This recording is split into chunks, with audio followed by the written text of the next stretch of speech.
Hello, horror lover. Are you ready for a long night of nightmares? Before we begin, I want to ask you to subscribe to the channel, and especially leave a comment telling me which city you're watching from. I'd love to know. Click the like button, all of this because the attic was a dusty tomb of forgotten memories, filled with the musty scent of age and neglect. I hadn't been up here in years, not since Dad passed away. But now, with Mom in the nursing home and the house about to be sold, it fell to me to sort through the detritus of our family history. I sneezed as I pushed aside a box of old Christmas decorations, sending a cloud of dust motes dancing in the weak light filtering through the grimy window. That's when I saw it.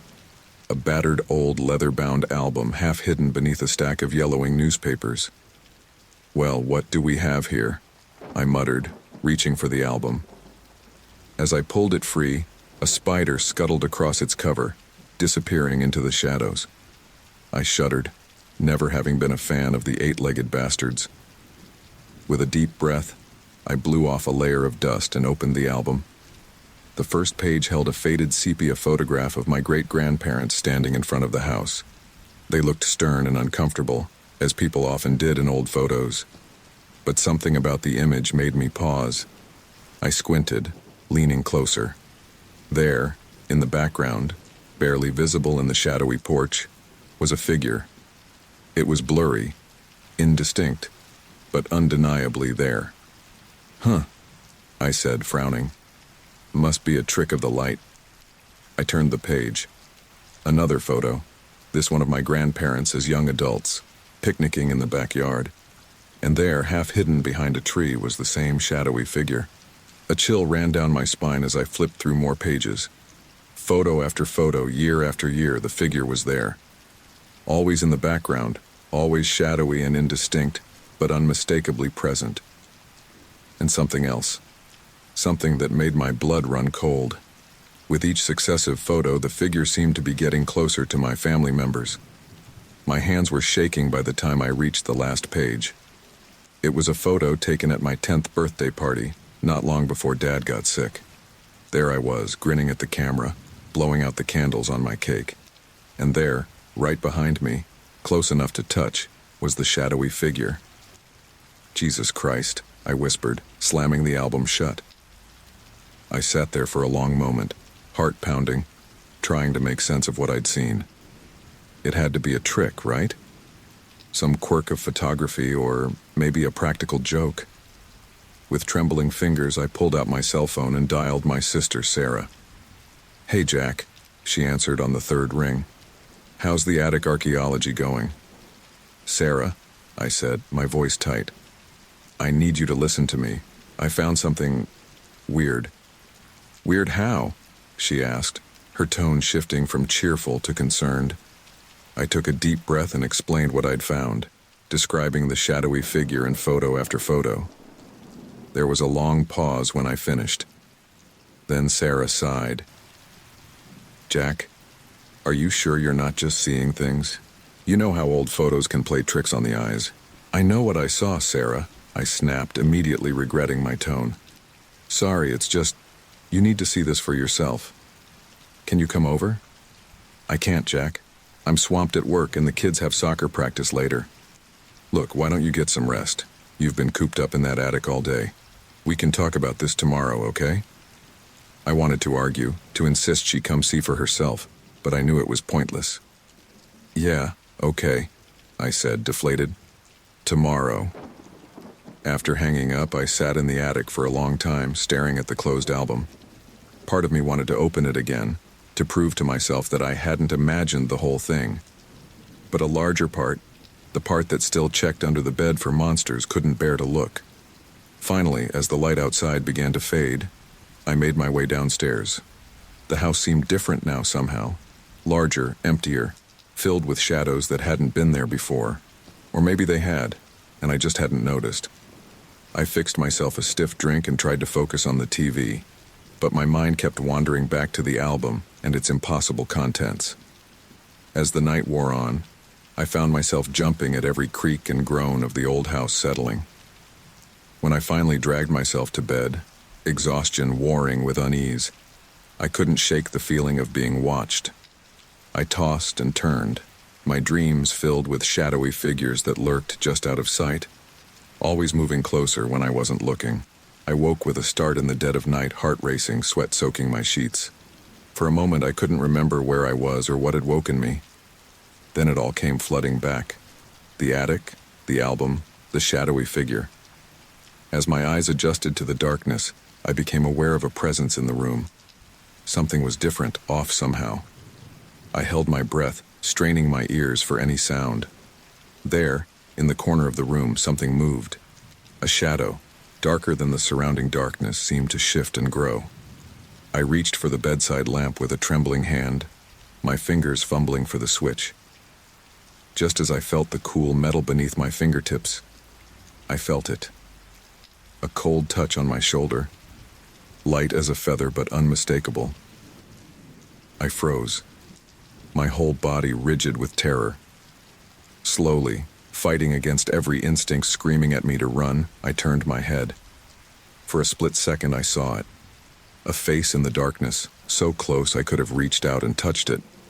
A face I recognized from the photos, no longer blurry and indistinct, but sharp and terrifyingly real. Then the lamp clicked on, flooding the room with harsh light, and the face was gone. I was alone in the room, my heart pounding so hard I thought it might burst from my chest. But as I sat there, gulping air like a drowning man, I knew one thing with absolute certainty. Whatever was in those photos, it wasn't content to stay there anymore. It had found me, and this was only the beginning. The morning light did little to dispel the unease that had settled over me like a shroud. Sleep had been elusive, my dreams haunted by that shadowy face I'd glimpsed in the darkness. As I stumbled into the kitchen, bleary-eyed and exhausted, I knew I couldn't just sit around waiting for answers to fall into my lap. It was time to dig deeper. The Derry Public Library was a squat brick building that had seen better days. As I pushed through the heavy wooden doors, the familiar smell of old books and dust enveloped me. It was quiet, save for the soft tapping of keys from the librarian's desk. "Excuse me," I said, approaching the elderly woman behind the counter. Her name tag read, Margaret. "I'm looking for information on local history, specifically about the area where my family's house is located." Margaret peered at me over her thick glasses. "And where might that be, dear?" 237 Witcham Street, I replied. Something flickered in Margaret's eyes. Recognition? Concern? But it was gone so quickly I thought I might have imagined it. "Local history is in the back, left corner," she said, her voice carefully neutral. "Let me know if you need any help." I thanked her and made my way to the indicated section. As I began pulling books from the shelves, I couldn't shake the feeling that I was being watched. I glanced around, my eyes scanning the mostly empty library. That's when I saw him. An old man sat at a table across the room, his rheumy eyes fixed on me with an unsettling intensity. He was ancient, his skin like crumpled paper, wisps of white hair clinging to his spotted scalp. But it was his eyes that held me. They were bright, alert, and filled with an emotion I couldn't quite place. Recognition? Fear? I quickly looked away, pretending to be engrossed in the book in my hands. But I could still feel his gaze boring into me. Hours passed as I pored over dusty tomes and faded newspaper clippings. The history of Derry was dark, filled with unexplained disappearances and tragic accidents. But it wasn't until I stumbled upon a small article from 1896 that my blood ran cold. "New development to be built on old cemetery site," the headline read. My eyes raced over the words, "Area known as Peace Hill Cemetery. Bodies to be relocated. Construction to begin in spring of 1897. The address listed for the new development, 237 Witcham Street." Jesus, I muttered, my mind reeling. Our house, the house I'd grown up in, was built on top of an old cemetery. "You won't find the answers you're looking for in there, son." I nearly jumped out of my skin. The old man I'd noticed earlier was standing right next to me, his cloudy eyes fixed on the article I'd been reading. I'm sorry?" I stammered. The answers, he repeated, tapping a gnarled finger on the newspaper.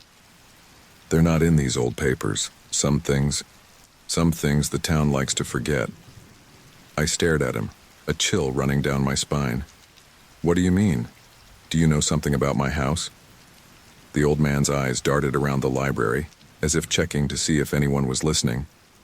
Then he leaned in close, his breath sour with age. Meet me outside in 10 minutes. I'll tell you what I know.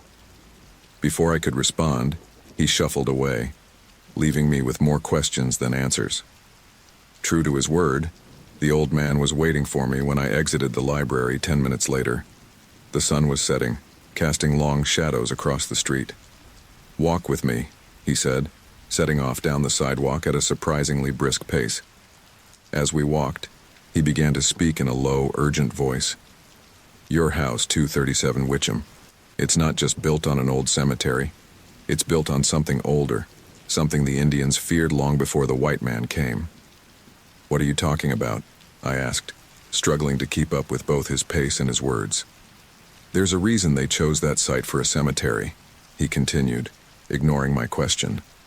They thought it would keep whatever was there contained, but some things can't be buried. I opened my mouth to ask another question, but the words died in my throat. Out of the corner of my eye, I saw a flicker of movement. A shadow, darker than the encroaching twilight, seemed to dart between two buildings. The old man must have sensed my distraction. He grabbed my arm with surprising strength, his eyes wild. Listen to me, boy. You've stirred something up, something that's been waiting a long time. You need to... But I never found out what I needed to do. At that moment, a car backfired loudly, making us both jump. When I turned back to the old man, he was gone, as if he'd never been there at all. Shaken, I hurried home, constantly glancing over my shoulder. The shadows seemed to stretch and twist, playing tricks on my eyes. More than once, I could have sworn I saw a figure following me, always disappearing when I tried to get a better look. By the time I reached my front door, I was in a cold sweat, fumbling with my keys. As soon as I was inside, I slammed the door shut and leaned against it, breathing heavily. The house was quiet. Too quiet. The silence pressed in on me, broken only by the pounding of my heart. That's when I noticed it. The photo album, the one I'd found in the attic, was sitting on the coffee table in the living room. I was certain I'd left it upstairs. With trembling hands, I approached the album. It was open, displaying a photograph I was sure I'd never seen before. The picture showed a group of men standing in front of a large hole in the ground. They were dressed in the style of the late 1800s, and behind them, I could make out the framework of a house under construction. My house. But it was what was in the foreground that made my blood run cold. In the hole, partially obscured by shadow, was what looked like a stone slab covered in strange symbols. And standing next to it, barely visible at the edge of the frame, was a familiar shadowy figure. As I stared at the photo, trying to make sense of what I was seeing, a gust of wind blew through the room, ruffling the pages of the album. I looked up, startled. All the windows were closed. The realization hit me like a physical blow. I wasn't alone in the house. And whatever was with me, it had been waiting a very, very long time. The night stretched endlessly, a dark canvas painted with shadows and whispers. Sleep eluded me, my mind a tumultuous sea of questions and fears. The old man's words echoed in my head, mingling with the image of that strange photograph. Something ancient, something buried, something waiting. It was well past midnight when I finally drifted off into a fitful sleep. But my respite was short-lived. A thunderous crash jolted me awake. I sat bolt upright, heart pounding, eyes straining against the darkness. For a moment, I thought I'd dreamed the noise. Then I heard it again. A sharp metallic clang, followed by what sounded like breaking glass. What the hell? I muttered, fumbling for the bedside lamp. The light flickered to life, casting a weak glow around the room. Everything seemed normal, but the noises continued, a cacophony of bangs and crashes that seemed to be coming from downstairs. With trembling hands, I reached for the baseball bat I kept under the bed. "Hello?" I called out, my voice embarrassingly shaky. "Is someone there?" No response, just more noise. Gripping the bat tightly, I made my way down the stairs, each creak of the old wood setting my nerves further on edge. As I reached the bottom, the noises suddenly stopped, plunging the house into an eerie silence. I flicked on the living room light, and my jaw dropped. Every single photo in the room, and there were dozens covering the walls and shelves, was face down on the floor. Picture frames lay shattered, shards of glass glittering in the lamplight. "What the fuck?" I breathed, taking in the scene of destruction. As I stood there, trying to make sense of what I was seeing, a cold draft washed over me. I spun around, bat raised, but there was nothing there. Just shadows and the oppressive silence of the house. I spent the rest of the night cleaning up the mess, too wired to even think about going back to sleep. By the time dawn broke, casting pale light through the windows, I had managed to convince myself that it must have been an earthquake, a minor tremor that had knocked the photos down. It was a flimsy explanation, but it was better than the alternative. As the sun climbed higher in the sky, I decided I needed some fresh air and a distraction. My dog, Max, was always up for a walk, so I called out to him. "Max, here boy." Usually the sound of his name was enough to bring Max bounding down the stairs, tail wagging. But this time there was no response. "Max?" I called again, a note of concern creeping into my voice. I found him in the upstairs hallway, hackles raised, staring intently at the closed door of my parents' old bedroom. A low growl rumbled in his throat. "What's the matter, boy?" I asked, reaching out to pat his head. But as my hand touched his fur, Max yelped and darted away, racing down the stairs. Frowning, I turned to the bedroom door. It was just a door, same as it had always been, but something about it felt off. The air around it seemed colder, somehow heavier. I reached for the doorknob, then hesitated. Did I really want to see what was on the other side? Before I could make up my mind, a scratching sound came from within the room. It was faint at first, then grew louder, like nails dragging across wood. I stumbled backward, my heart racing. "Hello?" I called out, hating how my voice quavered. "Is someone in there?" The scratching stopped abruptly. For a long moment there was only silence. Then, so quietly I almost missed it, I heard what sounded like a whisper, a single word muffled by the door. "Soon." I ran. I'm not proud of it, but in that moment, terror overwhelmed me. I thundered down the stairs, out the front door, and didn't stop until I reached the end of the street. There, gasping for breath, I turned to look back at the house. It stood silent and still in the morning light, betraying nothing of the horrors within. As I stared, movement caught my eye, a shadow passing by an upstairs window. But that was impossible. I was out here, and Max was... Max. Guilt washed over me as I realized I'd left him behind. Steeling myself, I made my way back to the house. I found Max huddled under the porch, whimpering softly. It took nearly an hour to coax him out, and even then he refused to re-enter the house.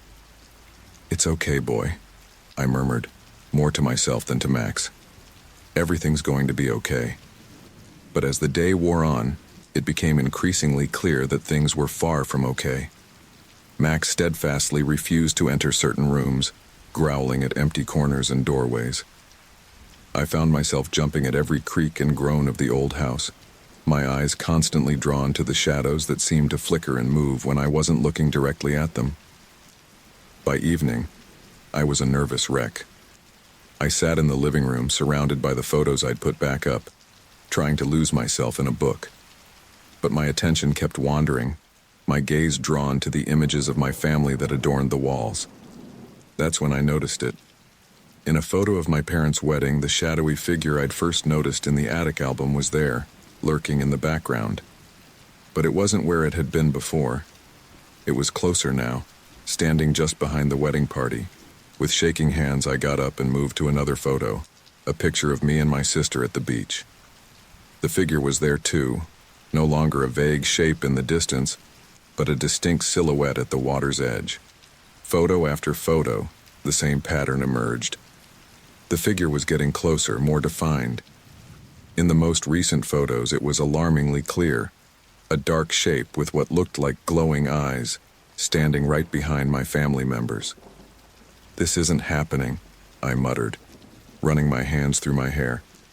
"This can't be real." But even as I said it, I knew it was. The chill in the air, the whispers in the night, the terror in Max's eyes. It was all real. And it was getting worse. As if to underscore my thoughts, a loud thump came from upstairs. Max, who had been dozing fitfully at my feet, leapt up with a yelp and bolted for the front door. I stood frozen, staring at the ceiling. Another thump, followed by the sound of slow, dragging footsteps.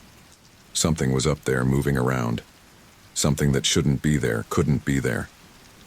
The footsteps grew louder, moving towards the stairs. I could hear the old wood creaking under unseen weight. Step, creak, step, creak. Whatever it was coming down, coming for me. As the steps reached the landing, a shadow began to form at the bottom of the stairs. It was vaguely human-shaped, but wrong somehow. Too tall, too thin, with limbs that seemed too long and jointed in impossible ways. I wanted to run, to scream, to do anything. But I was rooted to the spot, unable to move, unable to breathe. The shadow paused at the foot of the stairs. Slowly, it turned towards me. Where its face should have been, there were only 2 pinpricks of light, like distant stars in the void of space. It spoke. Its voice a dry whisper that seemed to come from everywhere and nowhere at once. "We've been waiting for you, Jack. It's time to come home." The morning light did little to erase the horrors of the previous night. I sat at my kitchen table, hands wrapped around a mug of coffee gone cold, staring blankly at the wall. The shadow creature's words echoed in my mind. It's time to come home. What did it mean? And more importantly, how could I stop it? I knew I couldn't face this alone anymore. I needed help, and not the kind you find in a psychiatrist's office. No, I needed someone who understood the paranormal, someone who could make sense of the impossible. That's how I found myself standing in front of a small, purple-painted house on the outskirts of town. A hand-painted sign hung crookedly on the front porch. Madame Zora, psychic medium spiritual advisor. I hesitated, my hand hovering over the doorbell. Part of me felt ridiculous. What if this was all just an elaborate hallucination? But the memory of that shadowy figure lunging at me steeled my resolve. I pressed the bell. The door creaked open, revealing a woman in her 50s with wild graying hair and eyes that seemed to look right through me. "I've been expecting you," she said, her voice low and gravelly. "You have?" I asked, taken aback. She nodded solemnly. "The spirits have been restless. Come in, child." The inside of Madame Zora's house was exactly what you'd expect from a psychic medium. Beaded curtains, crystals on every surface, and the heavy scent of incense hanging in the air. She led me to a small room in the back, dominated by a round table covered in a velvet cloth. "Sit," she commanded, taking her own seat across from me. "Now, tell me what brings you here." I took a deep breath and began my story, starting with finding the old photo album and ending with the terrifying encounter from the night before. As I spoke, Madame Zora's expression grew increasingly grave. When I finished, she reached across the table and grasped my hands. Her skin was cool and dry like old parchment. "Oh, my dear," she breathed. "You've stirred up something ancient and powerful. I can feel its presence clinging to you like a shroud." A chill ran down my spine. "Can you help me? Can you make it go away?" Madame Zora closed her eyes, her brow furrowing in concentration. "I can try to communicate with it, to understand its purpose, but be warned, opening such a channel can be dangerous." "I'll take that risk," I said firmly. "I need answers." She nodded and began to set up for a seance. Candles were lit, the lights dimmed, and soon we were sitting in a circle of flickering shadows. "Join hands," Madame Zora instructed, "and whatever happens, do not break the circle." She began to chant in a language I didn't recognize, her voice rising and falling in an eerie cadence. The candles flickered, casting dancing shadows on the walls. The air in the room seemed to thicken, pressing down on us. Suddenly, the flames of the candles shot up, nearly a foot high. A cold wind whipped through the room, though all the windows were closed. And then I heard it. A whisper, right next to my ear, so close I could feel the breath on my skin. Mine. I jerked back, nearly breaking the circle. "Did you hear that?" I gasped. Madame Zora's eyes were wide with fear. "Something's coming through," she said, her voice strained. "Something powerful." The whispering grew louder, a cacophony of voices all around us. The candles flickered wildly, shadows leaping and twisting on the walls. And then, in the center of our circle, a dark shape began to form. It was the figure from the photos, but more solid now, more real. Its form was human-like, but wrong. Too tall, too thin, with limbs that bent at impossible angles. Where its face should have been, there were only 2 pinpricks of light, like distant stars. It reached out towards me with a hand that seemed more shadow than substance. "Come home," it rasped, its voice like dry leaves skittering across pavement. Madame Zora screamed, a sound of pure terror that cut through the whispers and the howling wind. She threw herself backward, breaking the circle. In an instant, the apparition vanished. The candles went out, plunging us into darkness. When I finally managed to fumble for the light switch, I found Madame Zora huddled in the corner, shaking uncontrollably. "Get out," she whispered, her eyes wild with fear. "Get out now. I can't help you. No one can." I tried to approach her, to ask what she had seen, but she just screamed again, pointing at the door. "Go!" Shaken to my core, I stumbled out of the house and into the fading daylight. My mind was reeling, trying to process what had just happened. The entity was real, undeniably real, and it wanted something from me. But what? Lost in thought, I didn't notice the sputtering of my car engine until it was too late. The vehicle jerked and coughed, then died completely, coasting to a stop in front of an old abandoned house. "No, no, no," I muttered, turning the key frantically. The engine wheezed but refused to turn over. "Come on, not now." I slumped back in my seat, taking in my surroundings. The street was deserted, lined with old houses that had seen better days. But the one I had stopped in front of, there was something familiar about it, something that made the hair on the back of my neck stand up. It was a Victorian-style house, paint peeling and windows boarded up. Ivy crawled up its sides, nature slowly reclaiming what man had abandoned. As I stared at it, trying to place why it seemed so familiar, movement caught my eye. There, in an upstairs window, a board had come loose. And behind it, barely visible in the gloom, was a face. Not a human face, but the same shadowy visage I had seen in the photos in Madame Zora's séance room. 2 pinpricks of light stared down at me, and I could swear I saw the darkness around them shift into what might have been a smile. My blood ran cold. I tried the engine again, praying for it to start. Nothing. I looked back at the window, but the face was gone. Had I imagined it? Then I heard it, the creak of a door opening. The front door of the abandoned house was slowly swinging inward, revealing a yawning darkness beyond. A voice drifted out from that darkness, the same dry whisper I had heard before. "Welcome home, Jack. We've been waiting for you." I sat frozen in my seat, heart pounding as the shadows from the house seemed to stretch across the street towards my car. I had a choice to make: stay here and face whatever was in that house, or run and hope I could outpace the darkness that was coming for me. As the shadows crept closer, I made my decision. I flung open the car door and ran, not daring to look back, the whispered invitation echoing in my ears. I didn't know where I was going, but I knew one thing for certain: I couldn't go home. Not now, maybe not ever again. Mom wrung her hands, glancing at Dad. He sighed heavily and set aside his crossword. We'd hoped you'd never have to know," he said, his voice thick with emotion. "We thought if we never spoke of it, if we pretended it never happened, it would stay buried in the past." What would stay buried? I demanded, leaning forward. What are you talking about? Mom reached out and took my hand. Jack, sweetie, you had an uncle, my brother Thomas, but he was troubled. As she spoke, the lights in the room flickered, casting dancing shadows on the walls. I felt a chill run down my spine, but I pressed on.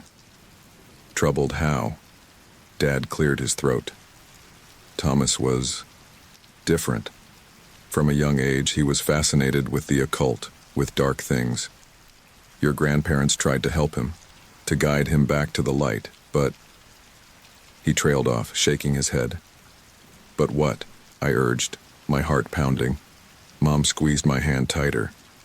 When Thomas was 17, he did something terrible. Something we've tried to forget for all these years. The lights flickered again, more violently this time. Outside, the wind picked up, howling around the eaves of the house. He performed a ritual, Dad continued, his voice barely above a whisper. In the basement of the old house. We don't know exactly what he did, but something came through. Something dark. I felt the blood drain from my face. The shadowy figure in the photos, I breathed. Mom nodded, tears in her eyes. Thomas disappeared that night. We never saw him again. The police searched, but nothing. It was like he vanished into thin air. We tried to move on, Dad said, his voice strained. We packed away all of Thomas's things, took down all the photos. We thought if we could just forget, if we could erase him from our history. But you can't erase the past. I finished for him. It always comes back. The lights in the room surged brightly, then went out completely, plunging us into darkness. Mom let out a small scream, and I heard Dad fumbling for his phone to use as a flashlight. In the sudden silence, I heard it. A whisper, so faint I almost missed it. Remember? Did you hear that? I asked, my voice shaking. Before my parents could answer, the lights came back on. They looked shaken, but confused. Hear what, sweetie? Mom asked. I shook my head, deciding not to push it. Never mind, I need some air. I stumbled out onto the porch, my mind reeling from the revelations. An uncle I never knew existed, a dark ritual, a presence that had been haunting our family for decades. It was almost too much to process. As I stood there trying to catch my breath, a thought struck me. If my parents had packed away all of Thomas's things, maybe there were clues in the old house, something that could help me understand what was happening. I drove back to the old house in a daze, my headlights cutting through the darkness. The house loomed before me, its windows like empty eyes staring out into the night. With shaking hands, I unlocked the door and made my way to the attic. Dust motes danced in the beam of my flashlight as I began to search through old boxes and trunks. After what felt like hours, I found it, a small, ornate box hidden beneath a stack of old blankets. Inside was a single envelope, yellowed with age. With trembling fingers, I opened it and began to read. To whoever finds this, I fear I've made a terrible mistake. The ritual was supposed to bring power, knowledge beyond mortal ken. But what came through? It's not what I expected. It's hungry, insatiable, and now it wants me. If you're reading this, it means I'm already gone. But I fear that's not the end. It won't stop with me. It will keep coming, keep haunting, until it gets what it wants. I'm sorry. God help us all. Thomas. The letter slipped from my numb fingers, fluttering to the floor. The air in the attic suddenly felt thick, oppressive. And in the corner of my eye, I saw a shadow move. I bolted from the attic, down the stairs, and out of the house. I didn't stop running until I reached my car, my lungs burning with each breath. As I drove away, my rearview mirror showed the old house receding into the distance. But I couldn't shake the feeling that I was taking something with me, something that had been waiting a long time for this moment. That night, sleep came fitfully. When I finally drifted off, I found myself in a dream unlike any I'd ever experienced. I was standing in a void, absolute darkness stretching in every direction. And then slowly, a figure began to form before me. It was the shadow from the photos, but more solid now, more real. It reached out to me with a hand that seemed made of smoke and shadow. Its touch was cold, so cold it burned. "Welcome, nephew," it said, its voice like the rustling of dead leaves. "We have so much to discuss." I tried to scream, to wake up, but I was frozen in place. The shadowy figure drew closer, its featureless face inches from mine. "It's time to come home, Jack," it whispered. "Time to finish what Thomas started." And then, mercifully, I woke up, drenched in sweat and shaking uncontrollably. But even as consciousness returned, I couldn't shake the feeling that the dream wasn't over, that it was just the beginning of something much, much worse. The address scrawled on the crumpled piece of paper led me to a small weathered house on the outskirts of town. The paint was peeling, and the garden was overgrown, but there was a warmth to the place that I couldn't quite explain. This was the home of Aunt Mildred, my mother's estranged sister, and possibly my last hope for answers. I hesitated at the front door, my hand poised to knock. What if she turned me away? What if she couldn't help? What if... The door swung open before I could knock, revealing a tiny woman with wild silver hair and piercing blue eyes. "Well, don't just stand there catching flies, boy. Come in," she said, her voice raspy but kind. Stunned, I followed her into a cluttered living room. Every surface was covered with books, crystals, and odd little trinkets. The air smelled of lavender and old paper. "Sit," Aunt Mildred commanded, pointing to an overstuffed armchair. "Tea?" I nodded, still trying to find my voice. She bustled off to the kitchen, leaving me to take in my surroundings. My eyes were drawn to a large mirror hanging on the wall opposite me. For a moment I thought I saw a flicker of movement in its reflection, but when I looked closer there was nothing there. Aunt Mildred returned with 2 steaming mugs. "Now then," she said, settling into a rocking chair across from me. "What brings you to my door, Jack? And don't bother with pleasantries, I know it's about the shadow." I nearly choked on my tea. You know?" She nodded gravely. "I've been waiting for this day, hoping it wouldn't come, but knowing it would." She leaned forward, her eyes boring into mine. "Tell me what you've seen." So I did. I told her everything. The photo album, the seance, the dream. As I spoke, her expression grew more and more troubled. When I finished, she sat back with a heavy sigh. "It's worse than I feared. The curse has awakened." "Curse?" I echoed. "What curse?" Aunt Mildred stood and walked to a bookshelf, pulling out an ancient leather-bound tome. "Our family carries a burden, Jack. A curse placed upon us generations ago." She opened the book, revealing pages covered in strange symbols and faded text. "It began with our ancestor Elizabeth Proctor. You know of the Salem witch trials?" I nodded, a chill running down my spine. Elizabeth was accused of witchcraft, but unlike many others, she was guilty. My eyes widened. "She was an actual witch?" Aunt Mildred's lips twisted in a wry smile. "Witch, cunning woman, practitioner of the old ways. Call it what you will. She had power. Real power. And when they came to hang her, she used that power to curse her accusers and their descendants." She turned a page in the book, revealing a crude drawing of a woman standing at a gallows, her arms raised to the sky. But curses are tricky things. This one, it didn't just affect her accusers. It latched onto our family as well, lying dormant for generations, waiting for the right moment to awaken.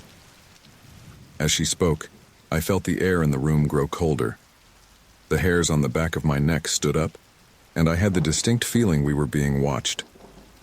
"What does it want?" I asked, my voice barely above a whisper. Aunt Mildred's eyes met mine, filled with a mixture of fear and determination. "It wants what all curses want, Jack, to be fulfilled, to wreak havoc and destruction, to..." She stopped mid-sentence, her gaze fixed on something behind me. I turned, following her line of sight to the mirror on the wall. There, reflected in the glass, stood the shadow figure. It was more solid than I'd ever seen it, its form almost human but wrong in ways I couldn't quite define. And its eyes were fixed on me. I leapt to my feet, spinning around, but there was nothing behind me. When I looked back at the mirror, the figure was gone. Aunt Mildred gripped my arm, her fingers surprisingly strong. "You need to go. Now. It's not safe here." "But, no buts," she snapped. "Go home.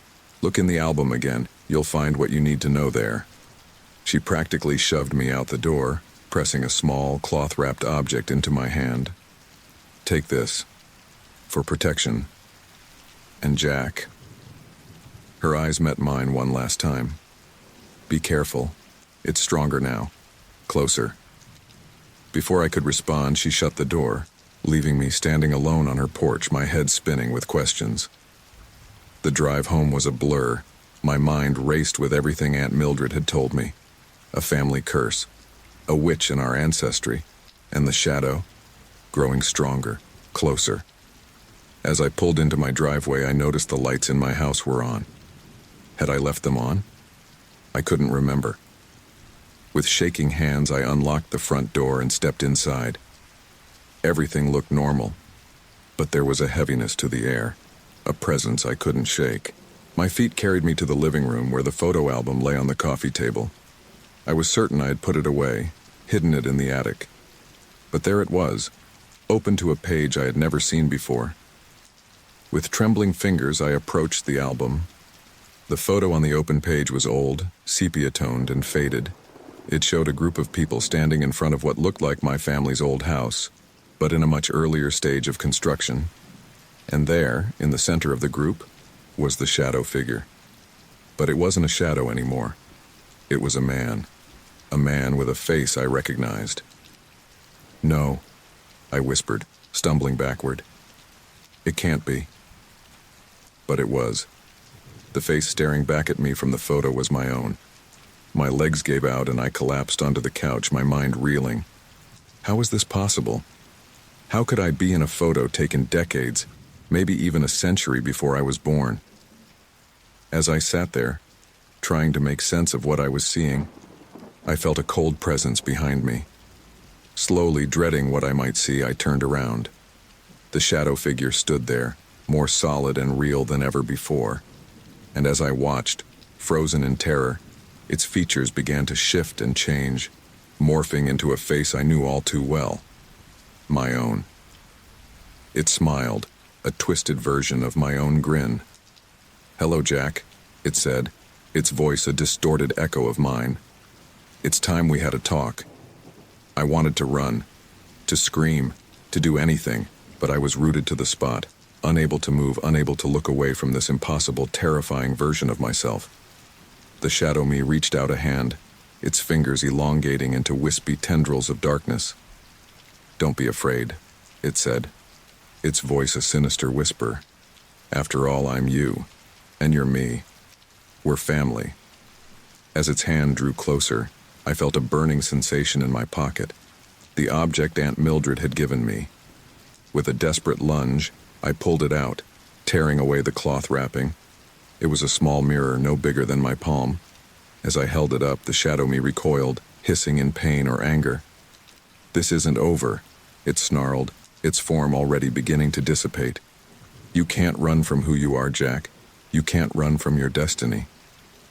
And then it was gone, leaving me alone in the suddenly quiet house, clutching the small mirror like a lifeline. I looked back at the photo album, at the image of myself from another time. What did it mean? What was my connection to this curse, to this entity that wore my face? One thing was clear. The answers I sought weren't in the past. They were here, now, in the present. And somehow, impossibly, they were tied to my own existence. The curse had awakened. The realization hit me like a physical blow. The shadow figure, this twisted version of myself, was growing stronger with each passing day. I could feel its presence constantly now. A chill at the edge of my consciousness, a whisper just beyond hearing. Time was running out. I threw myself into research, poring over every book on curses and the occult I could get my hands on. My living room became a fortress of knowledge, stacks of dusty tomes creating a labyrinth around me. Sleep became a luxury I could ill afford. As I flipped through yet another arcane text, my eyes burning from lack of sleep, a passage caught my attention. A generational curse, once awakened, feeds on the fear and despair of its victims. To break such a curse requires a sacrifice of that which the cursed holds most dear. I sat back, rubbing my eyes. What the hell does that mean? I muttered to myself. A cold draft whispered through the room, and I swore I heard a mocking laugh. Shaking it off, I returned to my research with renewed determination. Days blurred into nights as I delved deeper into the occult lore. I barely noticed the strange occurrences at first. A book falling from a shelf just as I walked by. A suddenly loose floorboard nearly tripping me. A knife slipping in my hand while preparing dinner. But as I got closer to understanding the nature of the curse, the accidents became harder to ignore. I was in the kitchen, heating water for yet another cup of coffee, when the kettle began to whistle. As I reached for it, the handle suddenly felt scorching hot. I jerked my hand back with a yelp, knocking the kettle off the stove. Boiling water splashed across the floor, narrowly missing my feet. Jesus, I gasped, stumbling backward. That's when I saw it, a flicker of movement in the reflection of the kitchen window. For just a moment, I saw my own face grinning back at me, eyes dark and malevolent. "Stop it," I shouted at the empty kitchen. "I'm not afraid of you." But even as I said it, I could feel my heart racing. The shadow was getting bolder, its attacks more direct. I needed to find a way to break this curse, and fast. The next day, I decided to visit the local historical society, hoping to find more information about my family's past. As I drove down the winding country road, my mind raced with possibilities. What if I could trace the curse back to its source? What if... My thoughts were interrupted by a deafening bang. The car swerved violently and I fought to keep it on the road. The steering wheel jerked in my hands as if possessed by a malevolent force. "No, no, no," I yelled, wrestling for control. Through the windshield, I saw a massive oak tree looming ahead, growing larger by the second. With every ounce of strength I had, I wrenched the wheel to the side. The car skidded off the road, tires screeching against asphalt. For a heart-stopping moment, I was sure I was going to crash. But then, miraculously, the car came to a stop mere inches from the tree. I sat there, hands shaking, breath coming in ragged gasps. That was no accident. The shadow figure had just tried to kill me. "Nice try," I muttered, my voice trembling despite my attempt at bravado. "But you'll have to do better than that." As if in response, I heard that same mocking laugh, carried on the wind that whistled through my cracked window. Shaken, but determined, I managed to get the car back on the road and limped home. I needed to regroup, to figure out my next move. As I walked through my front door, I immediately sensed something was wrong. The air felt thick, charged with an unnatural energy. My eyes were drawn to the coffee table where the photo album lay open. With a growing sense of dread, I approached it. What I saw made my blood run cold. Every single photo in the album had changed. The shadowy figure that had once lurked in the background was now front and center in each image. But it wasn't just a shadow anymore. In every photo, it wore my face, grinning malevolently at the camera. "No," I whispered, flipping through the pages frantically. "This isn't possible." But there it was, undeniable proof of the curse's growing power.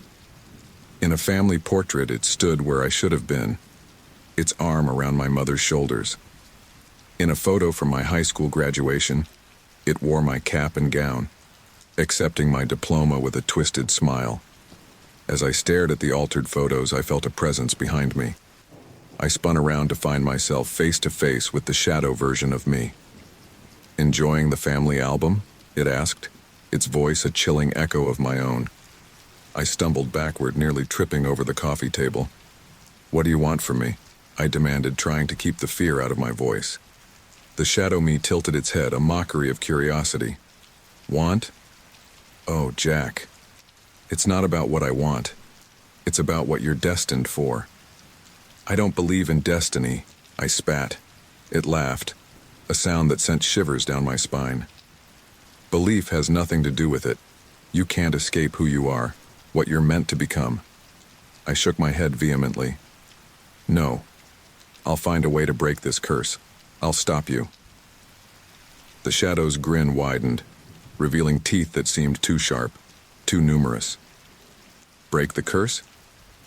Oh, Jack, you are the curse. Before I could respond, it lunged at me, its form dissolving into a swirling mass of darkness. I felt it envelop me, cold and suffocating.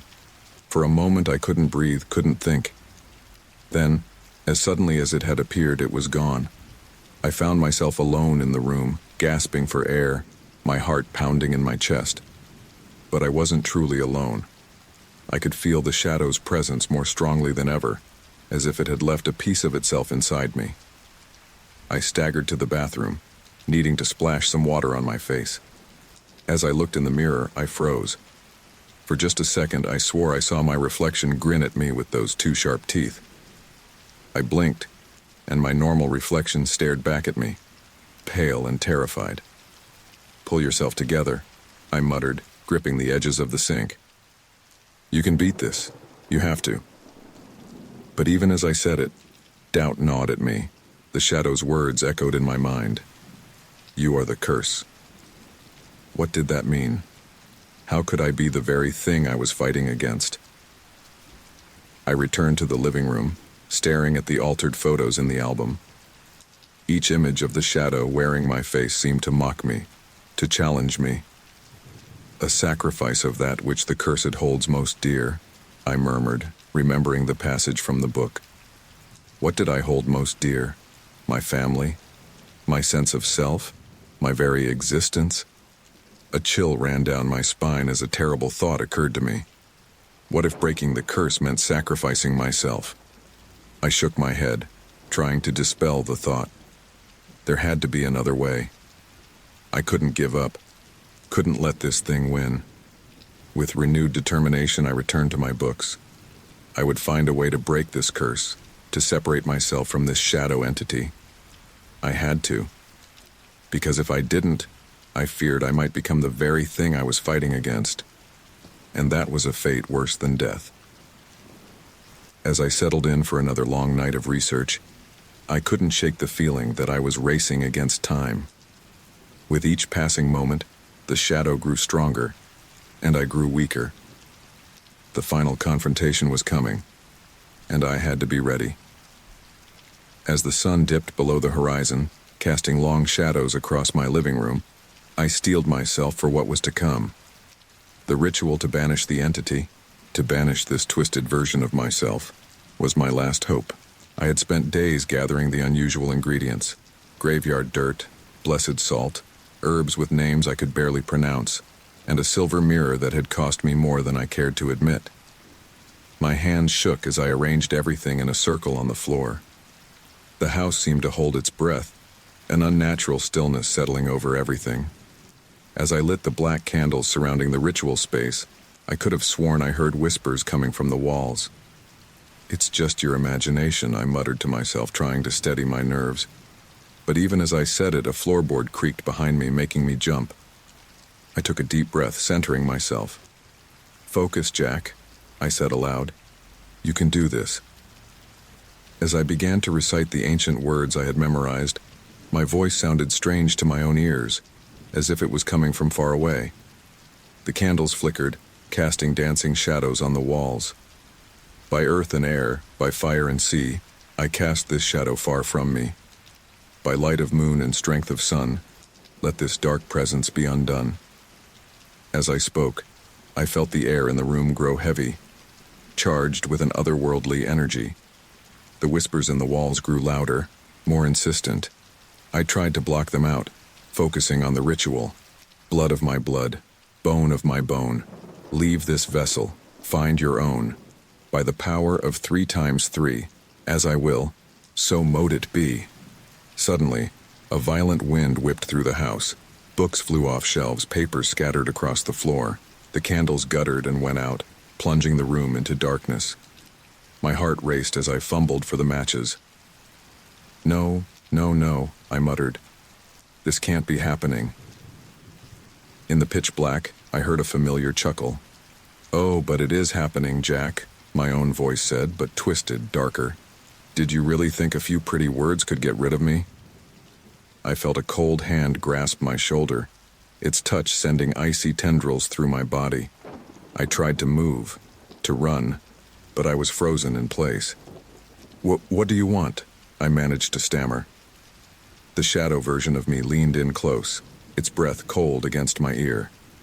I want what's mine, Jack. I want you. With a surge of adrenaline, I broke free from its grasp, stumbling across the room. My hand found the light switch and I flipped it on. The room was in chaos, my carefully arranged ritual items scattered everywhere. But the shadow was nowhere to be seen.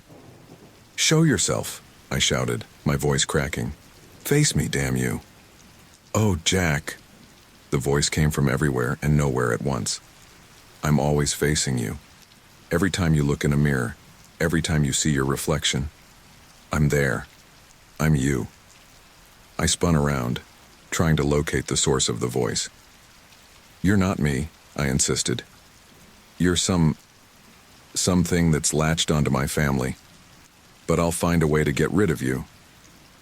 The laughter that echoed through the room sent chills down my spine. Get rid of me? You might as well try to get rid of your own shadow. I'm part of you, Jack. I always have been. As it spoke, I noticed something strange happening to my own shadow on the wall. It seemed to be moving independently, stretching and twisting into an impossible shape. No, I whispered, backing away. This isn't real. This can't be real. But even as I said it, I watched in horror as my shadow peeled itself off the wall, taking on a three-dimensional form. It was like looking into a dark mirror, seeing myself but wrong, distorted. The shadow me grinned, its teeth too sharp, its eyes black as pitch. Oh, it's very real, Jack, and it's time you embraced it. Embraced me.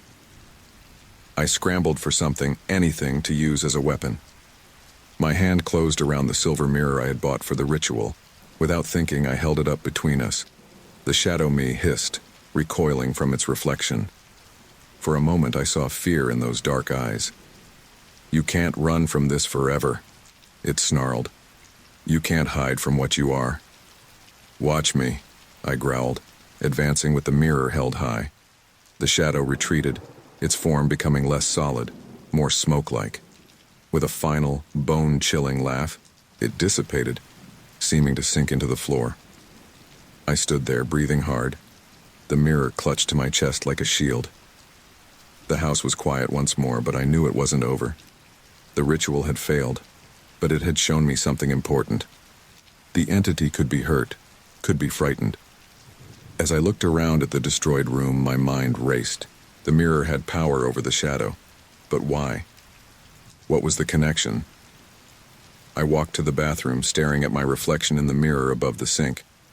For a moment, I thought I saw a flicker of something dark in my eyes, but it was gone so quickly I couldn't be sure. What am I? I whispered to my reflection. What is this thing inside me? There was no answer, of course. But as I stood there, I made a decision. I couldn't keep running. Couldn't keep reacting. It was time to take the fight to the shadow. I returned to the living room, gathering up my scattered research materials. There had to be something I'd missed, some key to understanding this entity and how to defeat it. As I worked, I couldn't shake the feeling that I was being watched. Every shadow seemed to hold a threat, every reflective surface a potential portal for the entity. But I pressed on. The shadow had said I couldn't run from what I was. Fine. I would face it head on. I would dig deeper into my family's past, into the origin of this curse. And I would find a way to end it, once and for all. As the first light of dawn began to creep through the windows, I sat surrounded by books and notes, the silver mirror close at hand. I was exhausted, scared, and more alone than I'd ever felt in my life. But I was also determined. The shadow might be part of me, might have been with me all along, but that didn't mean it controlled me. I would find a way to separate us, to cast it out for good. As I reached for another book, I caught sight of my reflection in the mirror. For just a second, I thought I saw my lips curl into a sinister smile. I blinked, and my normal, tired face stared back at me. But the message was clear. Time was running out. The line between me and the shadow was blurring.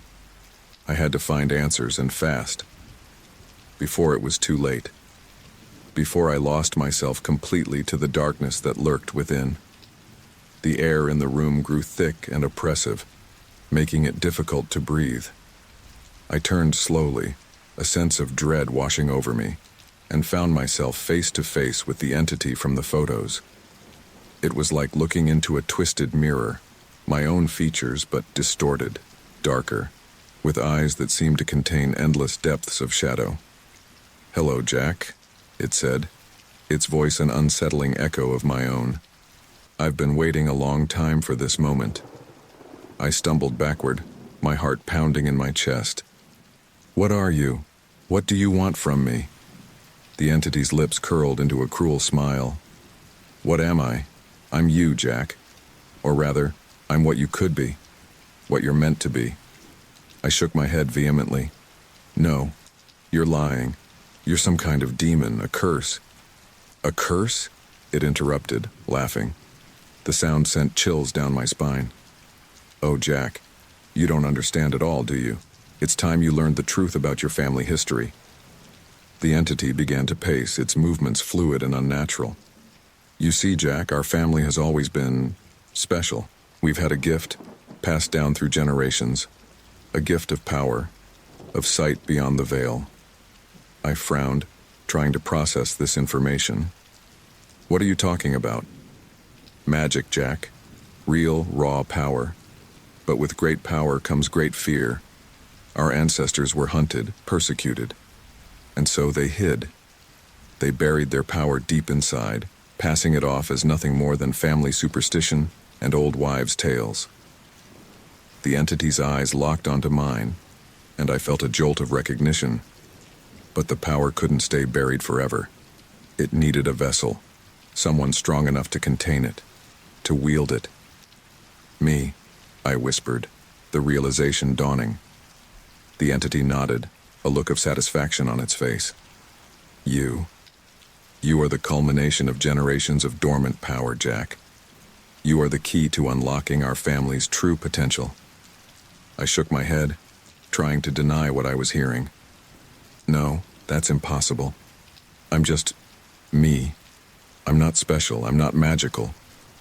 "But you are," the entity insisted. "Haven't you ever wondered why strange things happen around you?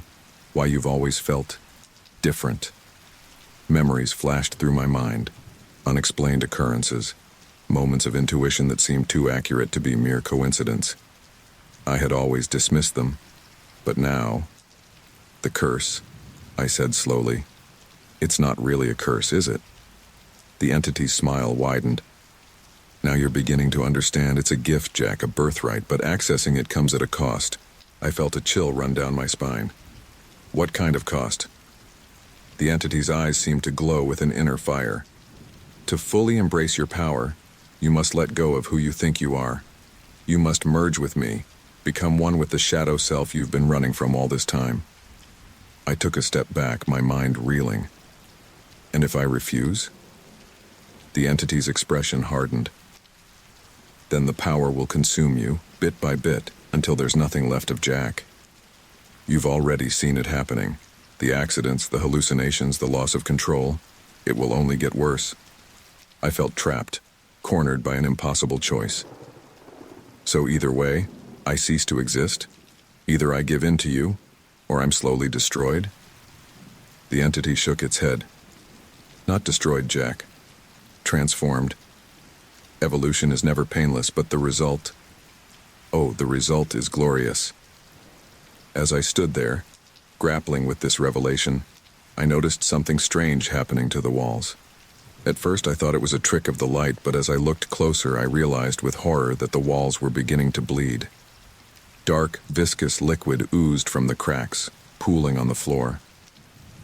"What's happening?" I gasped, backing away from the encroaching darkness.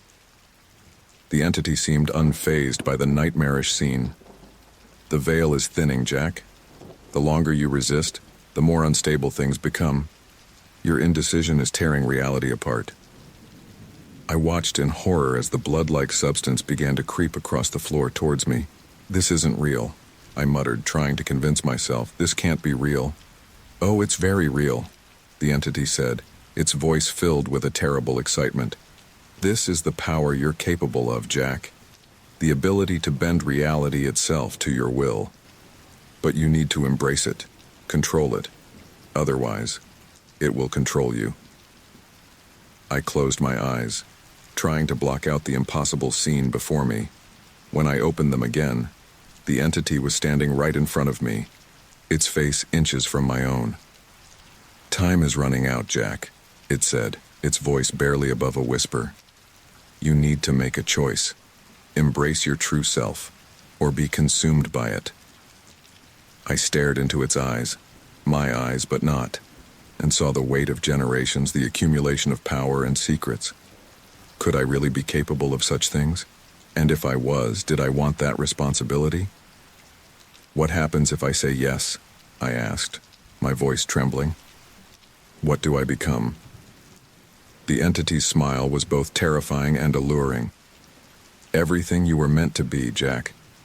Powerful beyond your wildest dreams, free from the constraints of ordinary existence." "And if I say no?" Its expression darkened.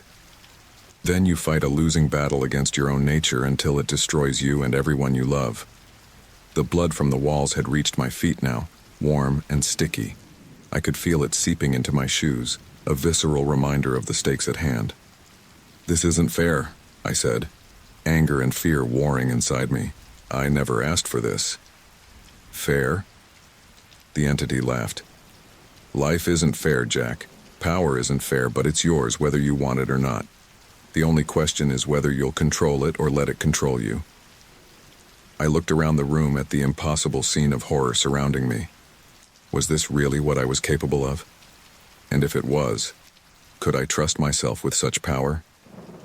"I need time," I said, my voice hoarse. "I need to think." The entity's eyes flashed with impatience. "Time is a luxury you don't have, Jack. The longer you wait, the more dangerous things become. For you, and for everyone around you." As if to emphasize its point, a low rumble shook the house, causing picture frames to fall from the walls and shatter on the blood-soaked floor. I closed my eyes, trying to center myself, to find some clarity in the chaos. When I opened them again, I met the entity's gaze with newfound determination. "If I agree to this," I said slowly, "if I merge with you, will I still be me? Will I remember my family, my life?" The entity tilted its head, considering. "You'll be you, Jack. But more. Your memories, your experiences, they'll all still be there. But you'll see them through new eyes, understand them with a wisdom beyond mortal ken." I took a deep breath, the metallic scent of the blood filling my nostrils. "And I'll be able to control this power? To use it without this happening?" I gestured at the nightmarish scene around us. The entity nodded. "With time and practice, yes. You'll be able to shape reality to your will, to peer beyond the veil that separates this world from others." I stood there on the precipice of a decision that would change everything. The weight of generations seemed to press down on me, the expectations of ancestors I'd never known urging me forward. But still I hesitated. Can I have one last moment? To say goodbye to who I was? The entity's expression softened, just slightly. "Of course. But remember, Jack, this isn't an ending. It's a beginning." As I closed my eyes preparing to take the plunge into an unknown future, I couldn't help but wonder, was I making the right choice? Or was I about to lose everything that made me who I was? The blood continued to rise, the house continued to shake, and the entity, my shadow self, waited patiently for my final decision. I took a deep breath, the scent of blood and magic thick in the air. My decision made, I turned to face the entity, my shadow self, my destiny. "I'm ready," I said, my voice steadier than I felt. The entity's eyes gleamed with an otherworldly light. "Then let it begin." As soon as the words left its mouth, the house began to shake violently. The walls rippled like water, the floor beneath my feet becoming unstable. I stumbled, trying to keep my balance as reality itself seemed to warp around me. "What's happening?"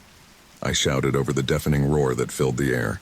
The entity's voice echoed in my mind, calm amidst the chaos. "We're breaking through the barriers of time and space, Jack. Brace yourself." Suddenly, I felt as if I was being torn apart and put back together simultaneously. The world around me dissolved into a kaleidoscope of colors and shapes. When it reformed, I found myself standing in an unfamiliar room, watching a scene from long ago. A woman in colonial dress stood before a group of stern-faced men. Her chin was raised defiantly, her eyes blazing with an inner fire I recognized all too well. "Elizabeth Proctor," one of the men intoned. "You stand accused of witchcraft. How do you plead?" I gasped, realizing I was witnessing a pivotal moment in my family's history. Elizabeth, my ancestor, met the man's gaze unflinchingly. "I plead not guilty," she said, her voice strong and clear. "But I warn you, good sirs, if you persist in this folly, you will unleash a power you cannot hope to control." Before I could hear more, the scene dissolved, reforming into a different time and place. I saw generations of my family, each struggling with the power that coursed through their veins. Some embraced it, using their gifts in secret to help others. Others fought against it, trying to bury the magic deep within themselves. Through it all, I saw the shadow, sometimes as a menacing presence, sometimes as a guiding force. Always there, always watching, always waiting. As I was propelled through time, I began to understand. The entity wasn't some external force, some demon or curse. It was the accumulated power of my bloodline, seeking expression, seeking control. Finally, I found myself back in my own time, in the blood-soaked room where my journey had begun. But now, I saw everything with new eyes. The entity stood before me, but it no longer seemed as terrifying or alien as it once had. I could see the echoes of my ancestors in its face, could feel the weight of generations in its gaze. "Do you understand now?" it asked, its voice a chorus of all those who had come before. I nodded slowly. "We're not two separate beings, are we? We never were. You're the part of me I've been afraid to embrace, the power I've been running from." The entity, no, the embodiment of my heritage, smiled. "Yes, Jack. You've carried us with you all along. But now it's time to become whole." I took a step forward, my heart pounding. "What happens now?" "Now," it said, reaching out a hand, "we become one. The curse, as you've thought of it, will be broken. But the power, that remains. It's up to you how to use it."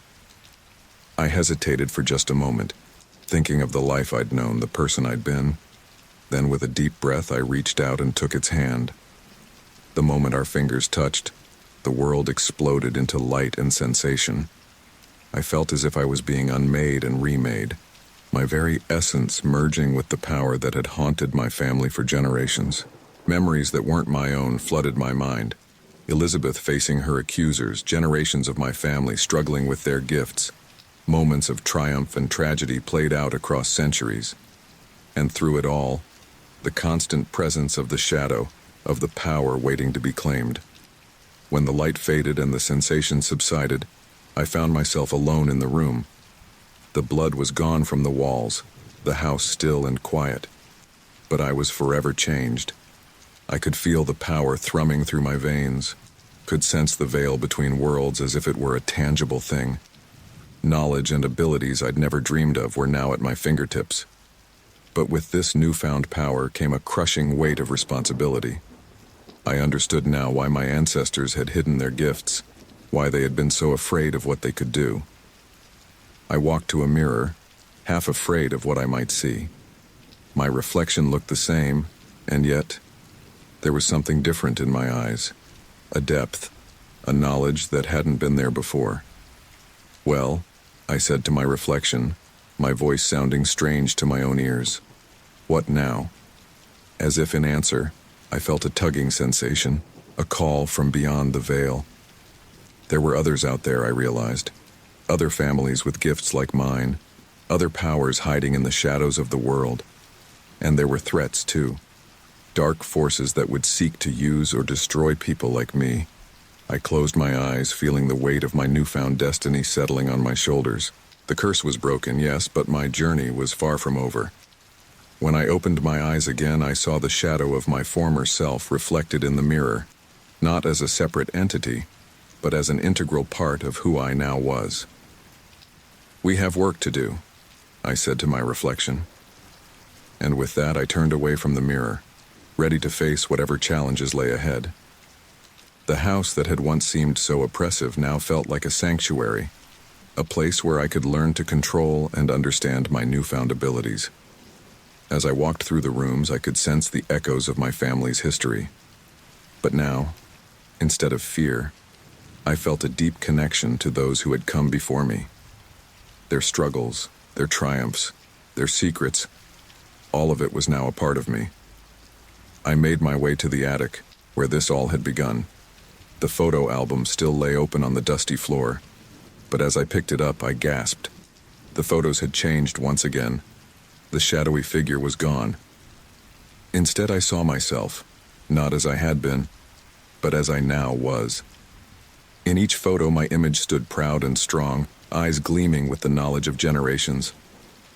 "A new chapter," I murmured, running my fingers over the images. As I stood there, holding the physical representation of my family's legacy, I felt a sense of peace wash over me. The fear and uncertainty that had plagued me for so long were gone, replaced by a deep understanding of who and what I was. But with that understanding came new questions, new challenges. How would I use this power? How could I protect myself and others like me? And what other secrets lay hidden in the world, waiting to be uncovered? I closed the album, setting it gently on a nearby shelf. There would be time to explore those questions, to delve deeper into the mysteries of my heritage. For now, I needed to take the first steps on this new path. As I descended the attic stairs, I felt the house respond to my presence. The creaks and groans that had once seemed ominous now felt welcoming, as if the very structure was acknowledging its new master. I reached the front door and paused, my hand on the knob. Beyond this threshold lay a world that was both familiar and utterly new. A world where magic and reality intertwined, where ancient powers and modern life coexisted in delicate balance. Taking a deep breath, I opened the door and stepped out into the sunlight. The curse was broken, but my story, our story, was just beginning. As I walked down the path, away from the house that had been both my prison and my salvation, I couldn't help but smile. Whatever lay ahead, I was ready to face it. Not as Jack the victim, not as Jack the frightened, but as Jack the awakened, Jack the powerful. The shadow that had once haunted me now walked beside me, not as a separate entity, but as an integral part of who I was. Together, we would forge a new destiny, not just for ourselves, but for all those who shared our gifts. The world seemed brighter somehow, more vivid, and as I looked up at the sky, I swore I could see just for a moment the faces of my ancestors smiling down on me. The curse was broken. The reckoning was complete. I've always prided myself on being observant. Hell, it's part of my job as a crime scene photographer. I notice the little things, the details others miss. So when I tell you that I've lived in this crappy little apartment for 7 years and never once saw that door, you better believe something ain't right. It was a Tuesday evening when I first noticed it. I remember because I'd just wrapped up a particularly nasty homicide scene, the kind that makes you want to go home and scrub your eyeballs with bleach. I trudged up the 3 flights of stairs to my place, fishing for my keys and thinking about the bottle of whiskey waiting for me inside. That's when I saw it. A door. Right there in the hallway, about halfway between my apartment and old Mrs. Krantz's place. It was an ordinary-looking door, painted the same faded beige as the rest of the hallway, but it sure as hell hadn't been there this morning. I stood there for a good minute, keys dangling forgotten from my fingers, just staring at the damn thing. My mind raced through possibilities. Had the landlord installed a new utility closet while I was at work? But no, that was ridiculous. You don't just add doors to apartment buildings in a day. I approached it slowly, like it might bite. As I got closer, I noticed something odd.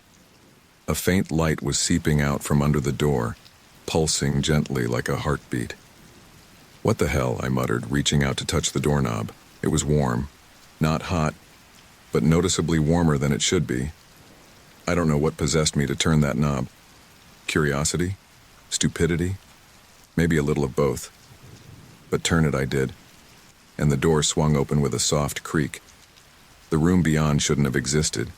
It was impossible. I knew the layout of this building like the back of my hand, and there was no space for a room here. Yet there it was, stretching out before me. It was old. That's the first thing that struck me. The room looked like it had been lifted straight out of the 1920s. Heavy velvet curtains framed windows that showed nothing but inky blackness beyond. A massive oak desk dominated one corner, its surface cluttered with yellowed papers and a vintage typewriter. Bookshelves lined the walls, crammed with leather-bound volumes. But it was the photographs that really got to me. They were everywhere, hanging on the walls, propped up on every available surface. Hundreds of faces staring out at me, their eyes seeming to follow my movements. Men, women, children, all dressed in clothes from different eras. Some smiled, some frowned, but they all had the same haunted look in their eyes. "Hello?" I called out, my voice sounding small and scared even to my own ears. "Is anyone here?" No answer. Just the faint ticking of an unseen clock. I stepped further into the room, drawn by a morbid fascination. The floorboards creaked under my feet and the air felt thick, heavy with the scent of dust and old paper. As I moved deeper into the room, I noticed something else. The light I'd seen earlier seemed to be coming from everywhere and nowhere at once. It pulsed gently, giving the whole place an otherworldly glow. I picked up one of the photographs from the desk. It showed a young woman, maybe in her early 20s, with bobbed hair and a flapper dress. She was smiling, but her eyes... God, her eyes looked terrified. "Who are you?"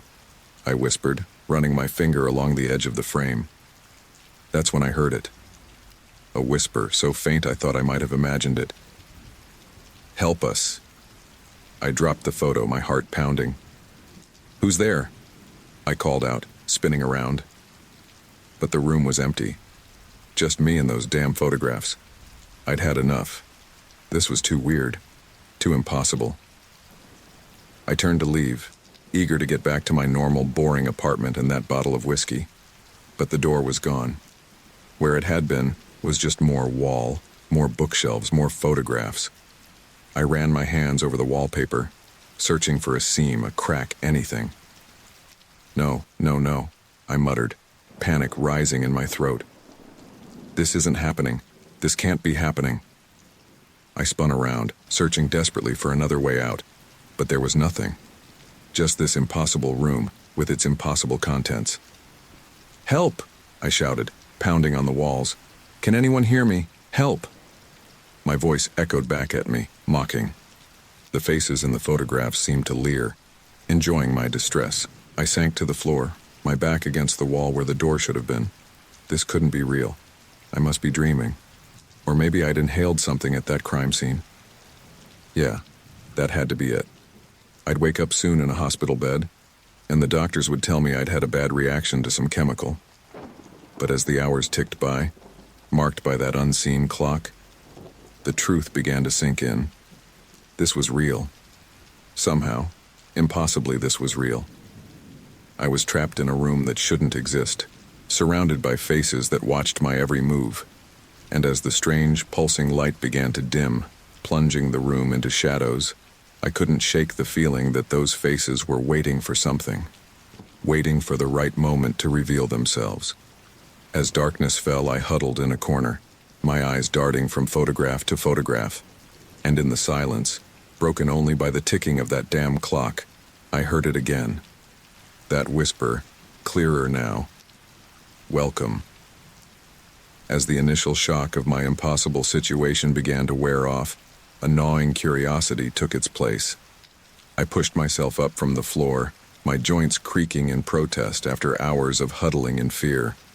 The room seemed different somehow, though I couldn't quite put my finger on why. I approached the nearest wall, covered in its gallery of haunting faces. All right, I muttered to myself. Let's see what we're dealing with here. The first photograph I examined showed a stern-faced man in a Civil War uniform. His eyes, a piercing blue even in the sepia-toned image, seemed to bore into me. I could have sworn they followed me as I moved. Just a trick of the light, I assured myself, but my voice sounded hollow even to my own ears. I moved on to the next photo, and the next, each face more unsettling than the last. A young girl with pigtails and a vacant stare. An elderly woman whose wrinkles seemed to deepen as I watched. A family portrait where every member wore the same frozen smile. As I studied each image, the weight of unseen gazes pressed down on me. It felt as if the entire room was holding its breath, watching, waiting. "Hello?" I called out, my voice cracking. "Is anyone there?"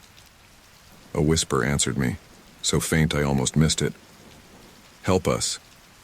I spun around, trying to locate the source. "Who said that? Where are you?" But the voice didn't come again. Instead, a different whisper reached my ears, this one from behind me. "Run." I whirled back, heart pounding, but there was nothing there. Just more photographs, more watching eyes. "Okay," I said, running a hand through my hair. "Okay, I'm losing it. Get it together, man." I decided to explore the room more thoroughly, hoping to find something, anything that might explain what was happening or offer a way out. But as I moved around, something strange caught my attention. The room seemed to shift when I wasn't looking directly at it. I'd turn to examine a bookshelf, and when I looked back, the desk would be in a slightly different position. Or I'd blink, and suddenly there'd be a new photograph on the wall that I could have sworn wasn't there before. "What the hell is going on?" I muttered, pressing the heels of my hands into my eyes. That's when I noticed the drawer. It was part of the massive oak desk, and it was slightly ajar, as if inviting me to investigate. With trembling hands, I pulled it open. Inside was a leather-bound journal, its cover caked with dust. I lifted it carefully, half expecting it to crumble in my hands, but it held together as I opened it, revealing pages filled with frantic scribbles. The handwriting was nearly illegible, a manic scrawl that veered off the lines and sometimes spiraled into the margins. I squinted, trying to make sense of it. "Day 1, I read aloud. Found myself in this godforsaken room. Don't know how I got here. The door disappeared. The photographs, they're watching me." A chill ran down my spine. Someone else had been here, trapped just like me. I flipped through more pages, catching snippets of increasingly desperate entries. Day 7, the whispers won't stop, they're in my head, telling me to do things. Day 15, the room changes, nothing stays the same. Am I going mad? Day 23, the faces. Oh God, the faces. They move when night falls. They're alive. I slammed the journal shut, my breath coming in short gasps. This couldn't be real. It had to be some elaborate prank or a vivid hallucination. But as I stood there, clutching the journal, I became aware of a change in the room. The strange, pulsing light that had illuminated everything was dimming. Night was falling. And with the encroaching darkness came movement. At first I thought it was just my eyes playing tricks on me. A slight twitch here, a blink there. But as the room grew darker, the movement became undeniable. The faces in the photographs were coming to life. The Civil War soldier's head turned, his eyes locking onto me with terrifying intensity. The young girl with pigtails opened her mouth in a silent scream. The family portrait's frozen smiles melted into expressions of abject horror. "No," I whispered, backing away. "No, this isn't happening." But it was. All around me, the photographs were awakening. Hundreds of eyes focused on me, hundreds of mouths beginning to move. And then the whisper started. "Help us. Save us. Join us." The voices overlapped, growing louder, more insistent. I clapped my hands over my ears, but it did nothing to block out the sound. It was as if the whispers were coming from inside my own head. "Stop it," I screamed. "Leave me alone." I stumbled backwards, tripping over my own feet and crashing to the floor. The journal fell from my grasp, skidding across the hardwood. As I lay there, paralyzed with fear, the whispers crescendoed into a deafening roar. The faces in the photographs stretched and distorted, reaching out towards me. Hands began to emerge from the frames, grasping at the air. In that moment, I knew with absolute certainty that if those hands reached me, I would become one of them. Another trapped soul in a photograph, forever watching, forever waiting. With a surge of adrenaline, I scrambled to my feet and ran. I didn't know where I was going in this shape-shifting room, but I knew I had to get away from those grasping hands, those pleading voices. As I ran, the room seemed to stretch and contort around me. Bookshelves toppled, spilling their contents across my path. The desk slid across the floor as if pushed by invisible hands, but still I ran, driven by pure animal fear. And then, just as suddenly as it had begun, everything stopped. The whispers cut off abruptly. The photographs returned to their static state. The room settled back into its original configuration.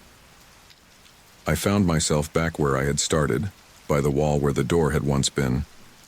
My chest heaved as I gulped in air, my heart threatening to burst from my rib cage. As the adrenaline faded, exhaustion hit me like a truck. I slid down the wall, my legs no longer able to support me. The room was quiet now, but I could still feel the weight of those watching eyes. Whatever this place was, whoever these people in the photographs were, one thing was clear. I was in grave danger, and as my eyelids grew heavy, one last whisper reached my ears, softer than the others, but no less chilling. "Welcome." I don't know how long I slept, but when I awoke, the room was quiet. The pulsing light had returned, casting its eerie glow over everything. My eyes immediately darted to the photographs, but they remained still, their occupants once again frozen in time. With trembling hands, I reached for the journal I'd dropped during the night's terrifying events. It felt heavier now, as if weighted with the secrets it held. Taking a deep breath, I opened it and began to read. "Day 1, I muttered, tracing the frantic scrawl with my finger. I don't know how I got here. One moment I was in my apartment, the next, this room, this impossible room. I flipped through the pages, the writer's increasing desperation palpable in every word. Day 3. The whispers won't stop. They're always there, just at the edge of hearing, begging, pleading, threatening. I think I'm losing my mind. Day 5. I've tried everything to escape. There are no windows, no doors. The walls are solid. I've screamed until my throat is raw, but no one comes. No one can hear me. As I read on, the writer's descent into madness became painfully clear. The handwriting grew more erratic, the thoughts more disjointed. Entire pages were filled with nothing but "help me," scrawled over and over. "Jesus," I whispered, running a hand over my face. "What is this place?" I turned another page and froze. There, in shaky handwriting, was a list of names. Sarah Thompson, age 32, arrived 1952, John Doe, he can't remember his name, arrived 1894, Li Wei, age 17, arrived 2001, Maria Gonzalez, age 45, arrived 1973. The list went on, covering several pages. Dozens of names, dates spanning over a century. Others, I realized with a start. There have been others trapped here. I read each name aloud, a silent apology for whatever fate had befallen them. As I did, I could have sworn I saw movement in the photographs from the corner of my eye, but when I looked directly at them, they were still once more.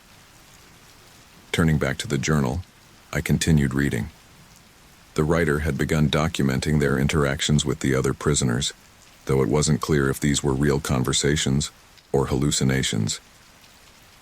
Sarah says she's been here for decades, but she hasn't aged a day. John can't remember anything before this room. Lee is just a kid, scared out of his mind. And Maria says there's a way out, but the price is too high. I leaned forward, intrigued. What price? I muttered, flipping through the pages frantically. But there was no further mention of Maria's claim. Instead, I found something else. A crude map, sketched across 2 pages of the journal. It showed the room, but with additions I hadn't noticed before. Dotted lines crisscrossed the layout, leading to areas marked with question marks. Hidden passages, I breathed, my eyes darting around the room. Could it be true? Was there more to this place than I'd realized? I stood up, journal in hand, and approached one of the walls. According to the map, there should be a secret door here, hidden behind a bookshelf.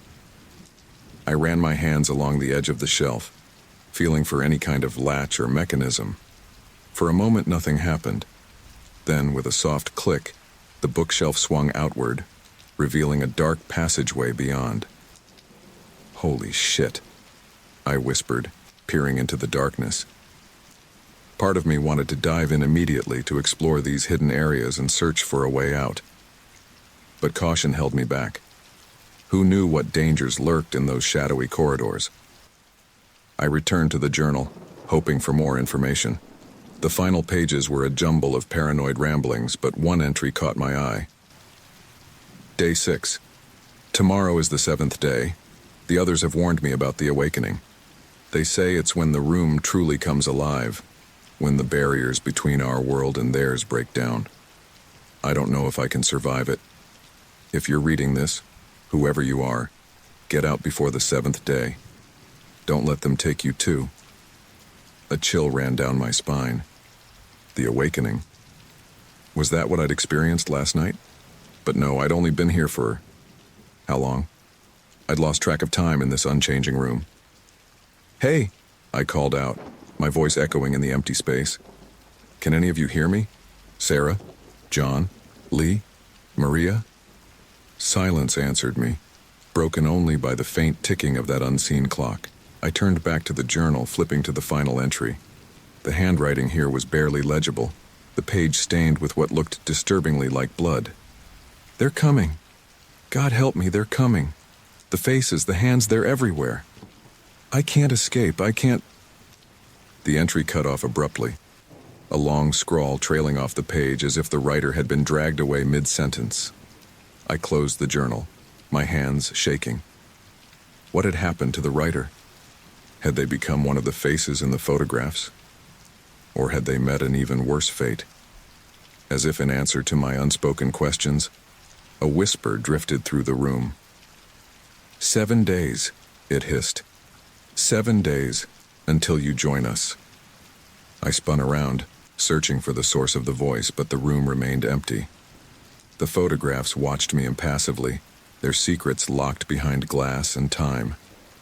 I looked down at the journal in my hands, then at the open passageway in the wall. I had a choice to make. Stay here and try to unravel the mysteries of this room, or venture into the unknown passages and search for a way out. Either way, I knew one thing for certain. Time was running out. Whatever this awakening was, I had to find a way to escape before it happened. Because something told me that if I didn't, I'd become just another name in this journal, another face in these haunting photographs. With a deep breath, I tucked the journal into my pocket and approached the hidden doorway. The darkness beyond seemed to pulse with malevolent energy, but I steeled myself. Whatever horrors awaited me in those passages, they couldn't be worse than the fate that awaited me if I stayed. All right, I muttered, stepping into the shadows. Let's see where this rabbit hole leads. As I moved forward, the bookshelf swung closed behind me with a final, ominous click. I was committed now, for better or worse. And somewhere in the darkness ahead, I could have sworn I heard laughter. The darkness of the hidden passage enveloped me like a thick, suffocating blanket. I fumbled in my pocket for my phone, hoping against hope that it might still work in this impossible place. To my surprise, the screen flickered to life, casting a weak glow that barely penetrated the gloom. "Okay," I muttered to myself. "Let's see what secrets you're hiding." I inched forward, one hand trailing along the wall for guidance. The passage was narrow, forcing me to turn sideways at times to squeeze through. The air was stale and musty, carrying the scent of age and decay. As my eyes adjusted to the darkness, I began to notice strange markings on the walls. Symbols etched into the stone, glowing faintly with an inner light. Some looked like ancient runes, others like mathematical equations beyond my comprehension. "What the hell are you?" I whispered, tracing one of the symbols with my finger. As I touched it, a jolt of electricity shot through my body, and for a split second I saw something. A flash of another place, another time, gone before I could make sense of it. I jerked my hand back, heart racing. Note to self: don't touch the glowy symbols. I pressed on, following the twisting path deeper into the unknown. The symbols seemed to be guiding me, pulsing brighter when I was on the right track, dimming when I strayed. After what felt like hours of walking, I emerged into a vast circular chamber. The sight that greeted me stopped me dead in my tracks. Clocks. Hundreds, maybe thousands of clocks covered every inch of the walls. Grandfather clocks, cuckoo clocks, modern digital clocks, and timepieces I couldn't even name. All of them ticking, their hands moving in perfect synchronization. "What in the world?" I breathed, turning in a slow circle to take it all in. The ticking was deafening, a cacophony of time marching relentlessly forward. But as I listened closer, I realized something odd. The ticks weren't in unison. Each clock seemed to be keeping its own time, creating a discordant symphony that set my teeth on edge. I approached one of the clocks, an ornate pocket watch hanging from a chain. Its face was unlike any I'd seen before, with multiple hands spinning at different speeds and symbols instead of numbers around the edge. "Can you tell me how long I've been here?" I asked it, feeling slightly foolish for talking to a clock. To my shock, the hands of the watch began to spin wildly, faster and faster until they were just a blur. Then, as suddenly as it started, they stopped. All the hands pointed to a symbol that looked like an infinity sign. A chill ran down my spine. "That's not helpful," I muttered. I backed away from the watch, bumping into another clock behind me. This one began to chime, a mournful sound that echoed through the chamber. One by one, other clocks joined in, their chimes overlapping in a cacophonous wail that felt like a warning. Covering my ears, I ran for the exit on the far side of the room. As I reached the threshold, I glanced back. Every single clock face was turned towards me, their hands spinning in unison. The message was clear. Time was running out. I plunged into another dark passage, the sound of the clocks fading behind me. This corridor was different, wider and lined with doors.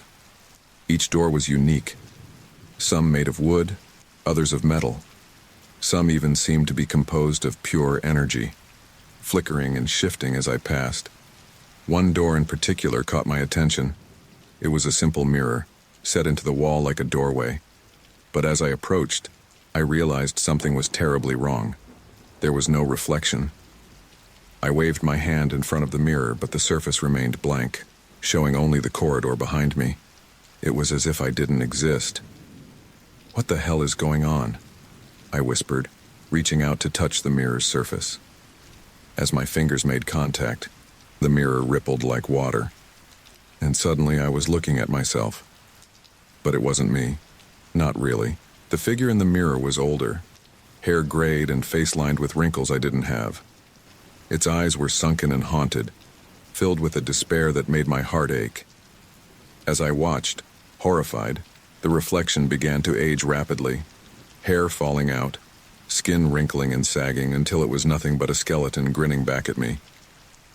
I stumbled backwards with a yell, tripping over my own feet and falling hard on the stone floor. When I looked up, the mirror was just a mirror again, reflecting the empty corridor. "I've got to get out of here," I panted, scrambling to my feet. I ran back the way I came, no longer caring about the symbols or where they might lead. I just needed to get back to the main room, back to something familiar. After what felt like an eternity of twists and turns, I finally burst through the hidden door into the main room. But as I stood there gasping for breath, I realized something was wrong. The room had changed. The furniture was rearranged. The photographs on the walls were in different places, and there were new objects I'd never seen before. A gramophone stood in one corner, softly playing a melody I couldn't quite place. A rocking chair swayed gently as if someone had just vacated it. "Hello?" I called out, my voice shaking. "Is anyone here?" No answer came, but I could have sworn I heard a faint giggle, quickly stifled. I made my way to the desk, hoping to find the journal where I'd left it, but the desk was bare except for a single sheet of paper. On it, written in the same frantic scrawl as the journal, were 5 words: "You can't escape the awakening." A cold dread settled in the pit of my stomach. I glanced at my phone, trying to gauge how much time had passed, but the screen was frozen, stuck on the same time it had shown when I first entered the passages. How long was I gone? I wondered aloud. As if in answer, the gramophone's melody changed, becoming a familiar tune. It took me a moment to recognize it. "Happy birthday." With growing horror, I realized what it meant. 7 days. The awakening. It was coming, and I had no idea how to stop it. I sank into the rocking chair, my mind reeling. The room seemed to pulse around me, the faces in the photographs watching with barely concealed anticipation. Whatever was coming, they were eager for it. As the birthday song reached its crescendo, a new whisper filled the room, louder and clearer than any before. "Welcome to your rebirth. The awakening begins now." And with that, the room exploded into chaos. The cacophony of whispers filled the room, growing louder with each passing second. At first, it was just a jumble of indistinct sounds like static on an old radio. But as I sat there, frozen in the rocking chair, the whispers began to take shape, forming words, sentences, and eventually, unmistakable voices. "Help us," they pleaded. "Save us." I clamped my hands over my ears, but it did nothing to block out the sound. The voices were inside my head, reverberating through my skull. "Stop it," I shouted, squeezing my eyes shut. "Leave me alone." But the voices only grew louder, more insistent. And then, cutting through the noise like a knife, I heard a familiar voice that made my blood run cold. "Johnny? Johnny, is that you?" My eyes snapped open. "Grandma?" I whispered, hardly daring to believe it. "Johnny, sweetie, I need your help," my grandmother's voice called out. It was unmistakable, the same warm, slightly raspy tone I remembered from my childhood. But it couldn't be her. She had died over a decade ago. "This isn't real," I muttered to myself, shaking my head vigorously. "You're not real." "Oh, but I am, Johnny," my grandmother's voice insisted. "We all are. Look at the photographs. Really look at them." Against my better judgment, I found my eyes drawn to the walls covered in countless faces. As I watched, the images seemed to ripple and shift, coming to life before my eyes. And there, in an ornate silver frame, was my grandmother's face, exactly as I remembered her. "Grandma," I breathed, rising from the chair on shaky legs. How is this possible?" Her eyes, filled with a mixture of love and desperation, locked onto mine. "We're trapped, Johnny. All of us. Caught between worlds, neither living nor dead. But you can save us. You can set us free. You..." I took a step towards her photograph, then stopped myself. This had to be a trick, some kind of trap. "No," I said, shaking my head. "You're not real. None of this is real." "We are real, Johnny," another voice chimed in. This one belonged to a young man in a World War II uniform. "As real as you are. We've been waiting so long for someone like you to come along." More voices joined in, a chorus of pleas and explanations. "The room chose you, just like it chose us," an elderly woman in Victorian dress explained. "You have the power to break the cycle. added a little girl with pigtails. I backed away, overwhelmed by the onslaught of voices. No, no, no, I muttered. This is crazy. You're all just hallucinations or something. We understand your skepticism, Johnny, my grandmother's voice soothed. But deep down, you know the truth. You've felt the power of this place. You've seen things that defy explanation. She was right, of course. Everything I'd experienced since stumbling into this room went beyond any rational explanation. But that didn't mean I was ready to accept that these voices, these trapped souls, were real. Even if what you're saying is true, I said, trying to keep my voice steady. How am I supposed to help you? I don't know anything about whatever this is. A murmur ran through the photographs, like a wave of excitement. The ritual, a deep, authoritative voice boomed. It came from a stern-faced man in what looked like 18th century clothing. You must perform the ritual of liberation. Ritual, I repeated, a knot of dread forming in my stomach. What kind of ritual? But before anyone could answer, a new sound cut through the chorus of voices. A child's laughter, high and clear, echoed through the room. It started softly, then grew louder, taking on an almost maniacal edge. The laughter seemed to bounce off the walls, coming from everywhere and nowhere at once. A chill ran down my spine, and I spun around, trying to locate the source. "Who's there?" I called out, my voice shaking. "Show yourself." The laughter abruptly stopped, leaving an eerie silence in its wake. Then slowly, a new voice spoke. It was a child's voice, but there was something off about it.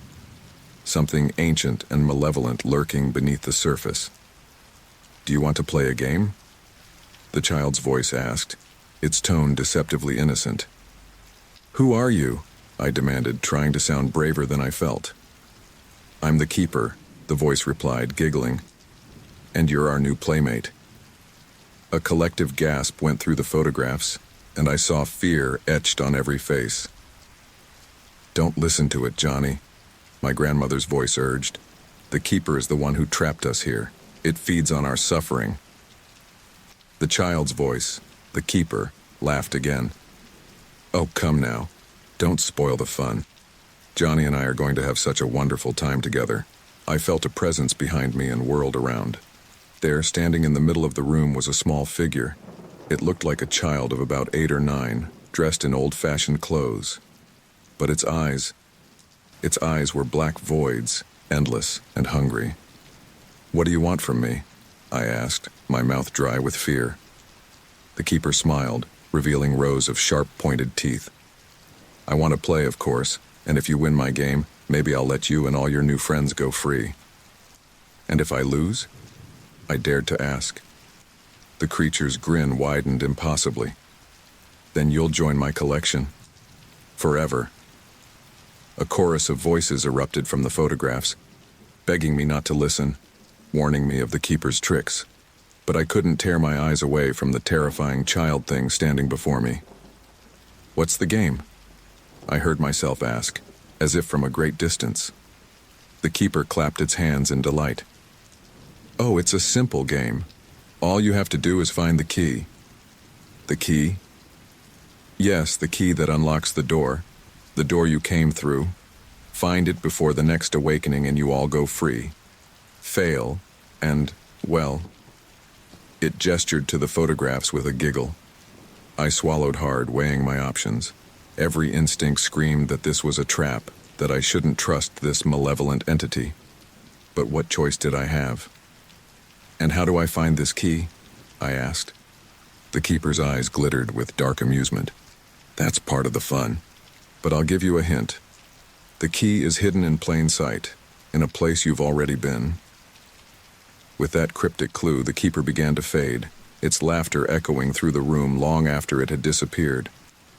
I stood there, heart pounding, trying to process what had just happened. The voices from the photographs had fallen silent, as if holding their collective breath. Finally, my grandmother's voice broke the silence. "Oh, Johnny," she sighed. "I'm so sorry. We never wanted to drag you into this." I turned back to her photograph, seeing the sorrow in her eyes. Is what it said true? Can I really free you all if I find this key? A murmur of uncertainty rippled through the photographs. The keeper never lies outright, the World War II soldier explained, but its games are never as simple as they seem. We've seen others try and fail, added the Victorian lady. But maybe you'll be different. I ran a hand through my hair, feeling the weight of their hopes and fears pressing down on me. I don't know if I can do this, I admitted. You can, Johnny, my grandmother's voice encouraged. You're stronger than you know, and we'll help you as much as we can. I took a deep breath, steeling myself for whatever lay ahead. All right, I said. Tell me everything you know about this key and the Keeper's games. If we're going to beat this thing, we need to work together. As the trapped souls began to share their knowledge, I couldn't shake the feeling that I was walking into a trap. But what choice did I have? If there was even a chance I could save these people, and myself, I had to try. The hunt for the key was on, and the clock was ticking. Somewhere in this impossible room, or in the twisting passages beyond, lay the means of our salvation. And I was determined to find it, no matter the cost. The voices from the photographs had fallen silent, leaving me alone with my racing thoughts and the ominous ticking of that unseen clock. I paced the room, my mind churning with everything I'd learned about the Keeper and its twisted game. A key hidden in plain sight, I muttered, running my hands along the walls. What does that even mean? As I moved around the room, my foot caught on something, nearly sending me sprawling.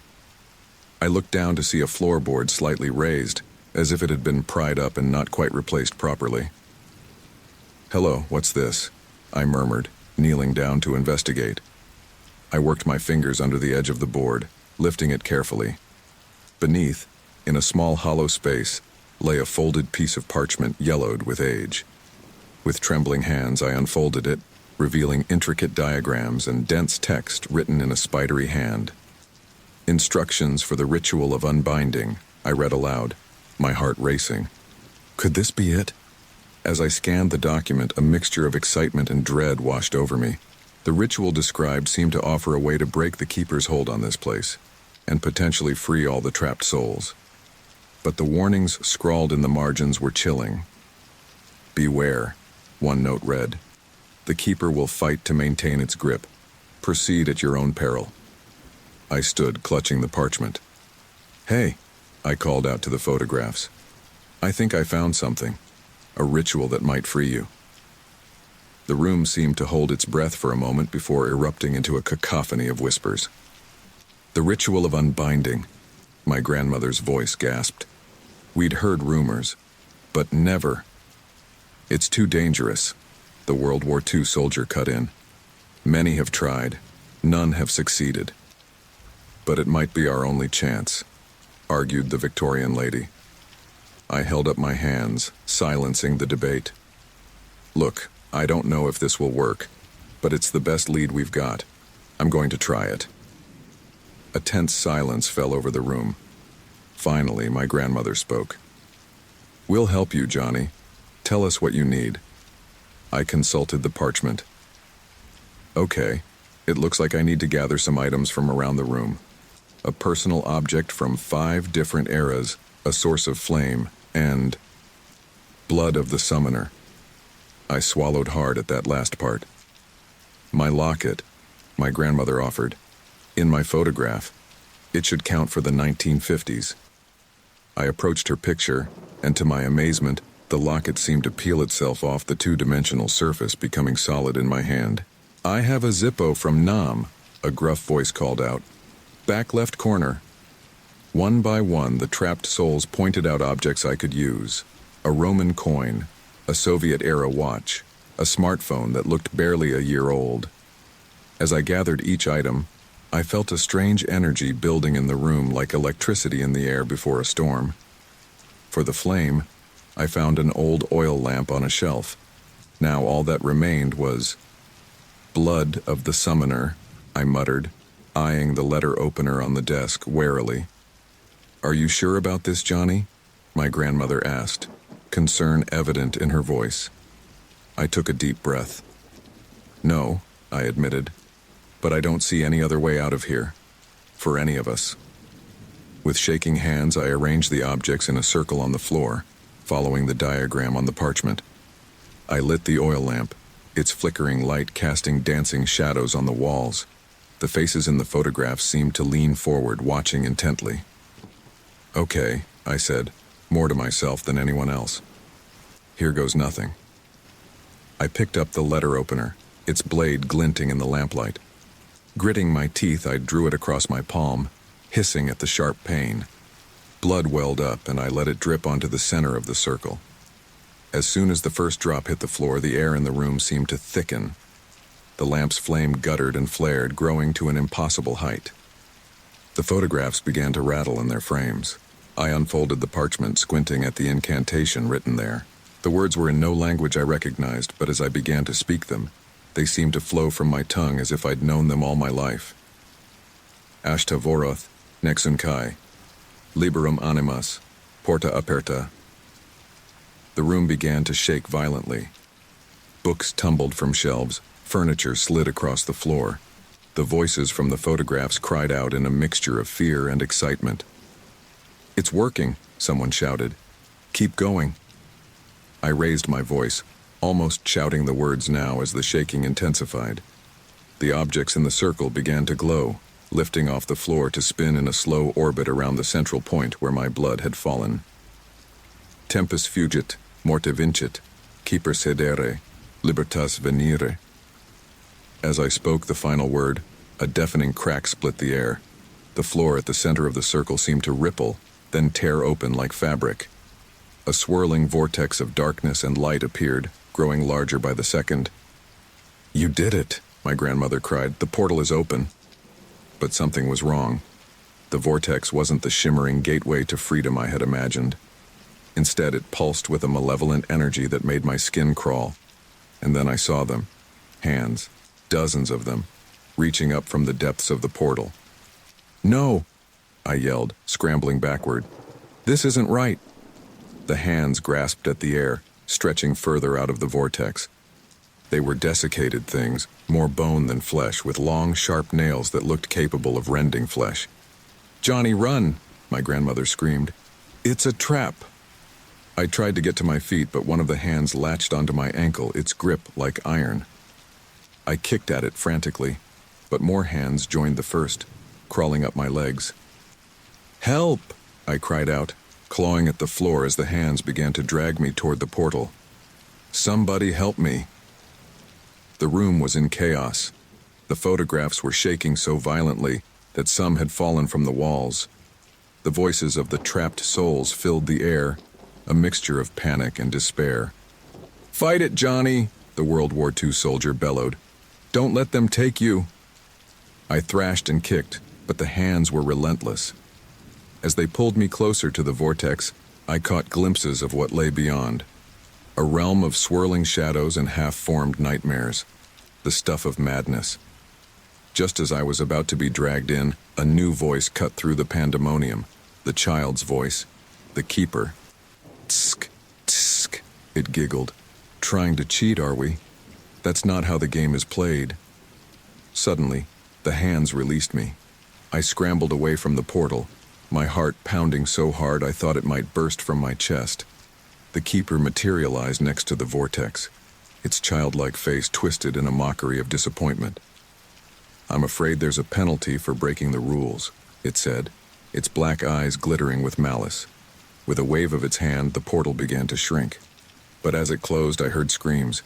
Not from the photographs, but from within the vortex itself. "No," I gasped, realizing what was happening. "Stop." But it was too late. The portal snapped shut with a sound like thunder, leaving nothing but a scorch mark on the floor. The room fell deathly silent. What did you do?" I asked, my voice barely a whisper. The keeper's grin was all teeth. "I collected my due. 5 souls for your attempted trickery. They'll make fine additions to my collection." Horror washed over me as I looked at the walls. 5 of the photographs were now empty, their occupants gone. Because of me. Because I had tried to cheat the game. "This isn't over," I growled, anger overcoming my fear. "I'll find that key, I'll beat your game, and I'll make you pay for this." The keeper laughed, the sound like breaking glass. "Oh, I do hope you try. It's been ever so long since I've had a playmate as entertaining as you." With that, it vanished, leaving me alone in the wreckage of the room. The remaining photographs were silent, perhaps shocked by what had just transpired. I slumped to the floor, overwhelmed by guilt and despair. 5 souls, gone because of my actions. I had tried to save everyone, and had only made things worse. "I'm sorry," I whispered to the room at large. "I'm so sorry." After a long moment, my grandmother's voice broke the silence. "It's not your fault, Johnny. The keeper twists everything to its own ends. But we can't give up. We have to keep trying." I looked up at her photograph, seeing the determination in her eyes. She was right. I couldn't give up now, not when so many were counting on me. Slowly, I got to my feet. "Okay," I said, wiping the tears from my eyes. "No more shortcuts. We play by the rules and find that key, whatever it takes." As I began to clean up the mess from the failed ritual, I couldn't shake the feeling that things had just gotten much, much worse. The keeper was toying with me and the stakes were higher than ever. But I had no choice but to play on, hoping against hope that I could find a way to beat this twisted game before it was too late. The room was still reeling from the failed ritual, the air thick with tension and the acrid smell of smoke. I stood there, panting, my mind racing as I tried to process what had just happened. The vortex was still open, a swirling mass of darkness and light that pulsed with otherworldly energy. "Johnny, get away from there!" My grandmother's voice cried out from her photograph. But something had changed in me. The fear was still there, yes, but it was overshadowed by a desperate, reckless determination. I had come too far, lost too much to give up now. "I'm sorry," I said, looking at the faces in the photographs, "but I have to try." Before anyone could protest further, I made a mad dash for the vortex. The grasping hands emerged again, clawing at my legs, my arms, trying to drag me down. I kicked and swatted at them, my heart pounding in my ears. "Let go of me," I shouted, wrenching my arm free from a particularly tenacious grip. With one final lunge, I threw myself into the swirling portal. For a moment, there was nothing but a rushing sensation, as if I were falling through an endless void. Then, with a jolt that knocked the wind out of me, I landed hard on a cold stone floor. Groaning, I pushed myself up to my knees, blinking as my eyes adjusted to the dim light. What I saw made my breath catch in my throat. I was in a corridor, stretching endlessly in both directions. The walls were made of dark, rough-hewn stone, and flickering torches cast dancing shadows that seemed to move with a life of their own. "Okay," I muttered to myself, getting to my feet. "Now what?" As if in answer, a low, menacing growl echoed through the corridor. I spun around, my heart leaping into my throat. At the far end of the passage, barely visible in the gloom, were several dark, hunched figures. As I watched, they began to move towards me with an unnatural, loping gait. "Shit, shit, shit," I hissed, backing away. Without another thought, I turned and ran. The corridor seemed to stretch on forever, branching off into other passages at random intervals. I took turns blindly, my feet pounding against the stone floor as I ran for my life. The growls and snarls of my pursuers echoed behind me, sometimes sounding terrifyingly close, other times fading into the distance. As I ran, the corridors began to change. Some were lined with doors, others with mirrors that showed distorted reflections of myself. In one passage, the floor was covered in a carpet of writhing snakes. In another, the ceiling dripped with a viscous black substance that I didn't dare touch. "Help!" I shouted as I ran, though I knew it was futile. "Somebody help me!" I skidded around another corner and found myself face to face with a massive iron door. With shaking hands, I grabbed the handle and pulled with all my might. To my surprise, it swung open easily. Without hesitation, I darted through, and found myself back in the original room. What the? I gasped, spinning around. The door I had just come through was gone, replaced by the familiar wallpaper and photographs. "Johnny!" My grandmother's voice cried out. "Oh, thank God you're all right." I stumbled to the center of the room, my legs trembling from exertion and fear. "I don't understand," I panted. "How did I get back here?" "The room doesn't want to let you go," the World War II soldier explained grimly. "It's all part of the Keeper's game." As the adrenaline began to fade, a wave of despair washed over me. "So there's really no escape?" I asked, my voice breaking. "We're all just trapped here forever?" A heavy silence fell over the room. Finally, my grandmother spoke, her voice gentle but firm. "Not forever, Johnny. There's still hope. Remember the key?" Right. The key. In all the chaos, I had almost forgotten about the Keeper's twisted game. I ran a hand through my sweat-soaked hair, trying to collect my thoughts. "Okay," I said, more to myself than anyone else. "Okay. We still have a chance. We just need to find that damn key."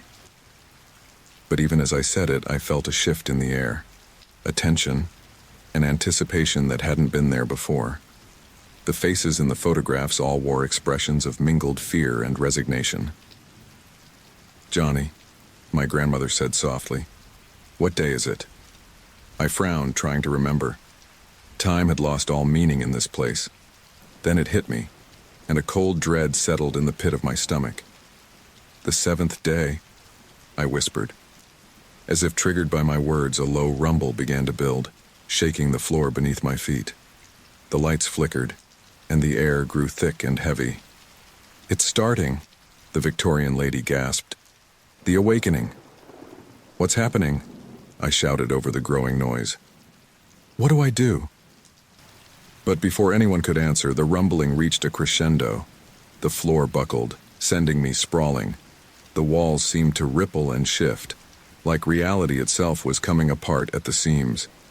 And then, cutting through the chaos, came that chilling, childlike laugh. The Keeper materialized in the center of the room, its black eyes gleaming with malevolent glee. "Oh, goody," it exclaimed, clapping its hands. "You're just in time for the party." I scrambled to my feet, my fists clenched at my sides. "What have you done?" I demanded. The Keeper's grin widened impossibly. "Me? Why, I haven't done anything. This is all you, my dear playmate. Your presence here has excited the room. It's been ever so long since we've had such an entertaining guest." As it spoke, the room continued to transform. The furniture began to float, spinning slowly in the air. The photographs on the walls rippled, their occupants moving and shifting, as if trying to break free of their paper prisons. "Stop this!" I shouted, though I knew it was useless. "Let them go." The Keeper laughed again, the sound sending chills down my spine. "But we're just getting started. Don't you want to see what happens next?" Before I could respond, a piercing scream cut through the air. I whirled around to see one of the photographs bulging outward, the paper stretching and tearing as something pushed its way through. With a sickening rip, a figure tumbled out of the frame and onto the floor. It was the young girl with pigtails, but she was wrong. Her limbs were too long, her movements jerky and unnatural.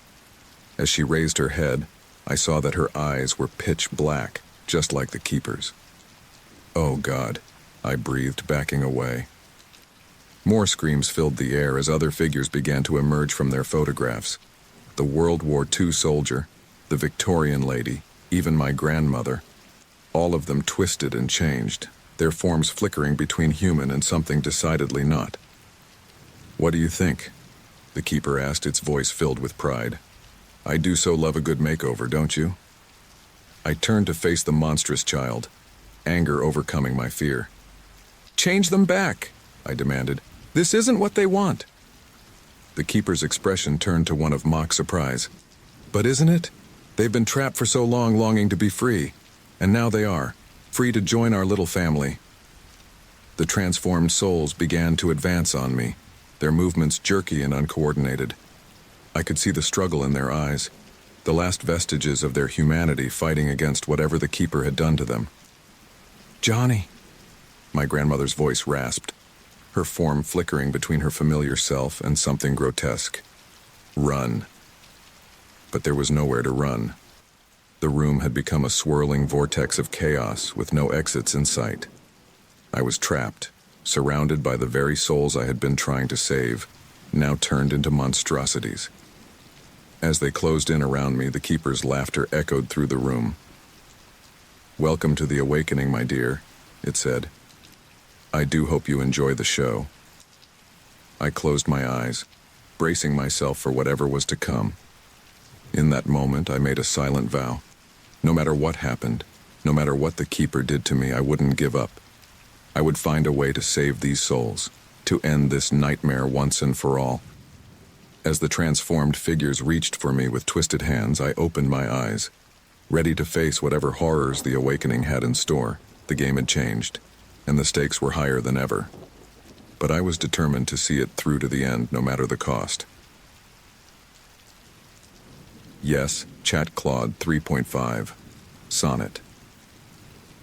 As the awakening reached its crescendo, the room itself seemed to pulse with malevolent energy. The photographs that had once been mere windows into other times now became gateways, their frames warping and stretching as their subjects stepped through into three-dimensional reality. I stood frozen in the center of the room, watching in awe and terror as people from every conceivable era materialized around me. A Roman centurion stumbled forward, his armor clanking.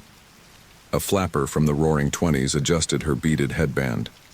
A knight in full plate mail raised his visor, revealing eyes wide with disbelief. It's really happening," my grandmother whispered, her form now fully corporeal. She reached out a trembling hand to touch my arm, and I felt the warmth of her skin for the first time in over a decade. "Grandma," I choked out, fighting back tears. "You're really here." But our reunion was short-lived. The keeper's laughter rang out, echoing off the walls that now seemed to stretch into infinity. "Welcome, one and all," it crowed, spinning in a manic dance at the center of the room. "How wonderful to have you all here in the flesh, or should I say, in the soul." The former captives looked around in confusion and fear, many backing away from the childlike figure with the black, bottomless eyes. "What's going on?" demanded a man in a 1950s business suit. "What is this place?" The Victorian lady I had spoken to earlier stepped forward, her face grim. "This room," she began, her voice quavering, "is not just a place. It's alive. Hungry." A murmur ran through the crowd.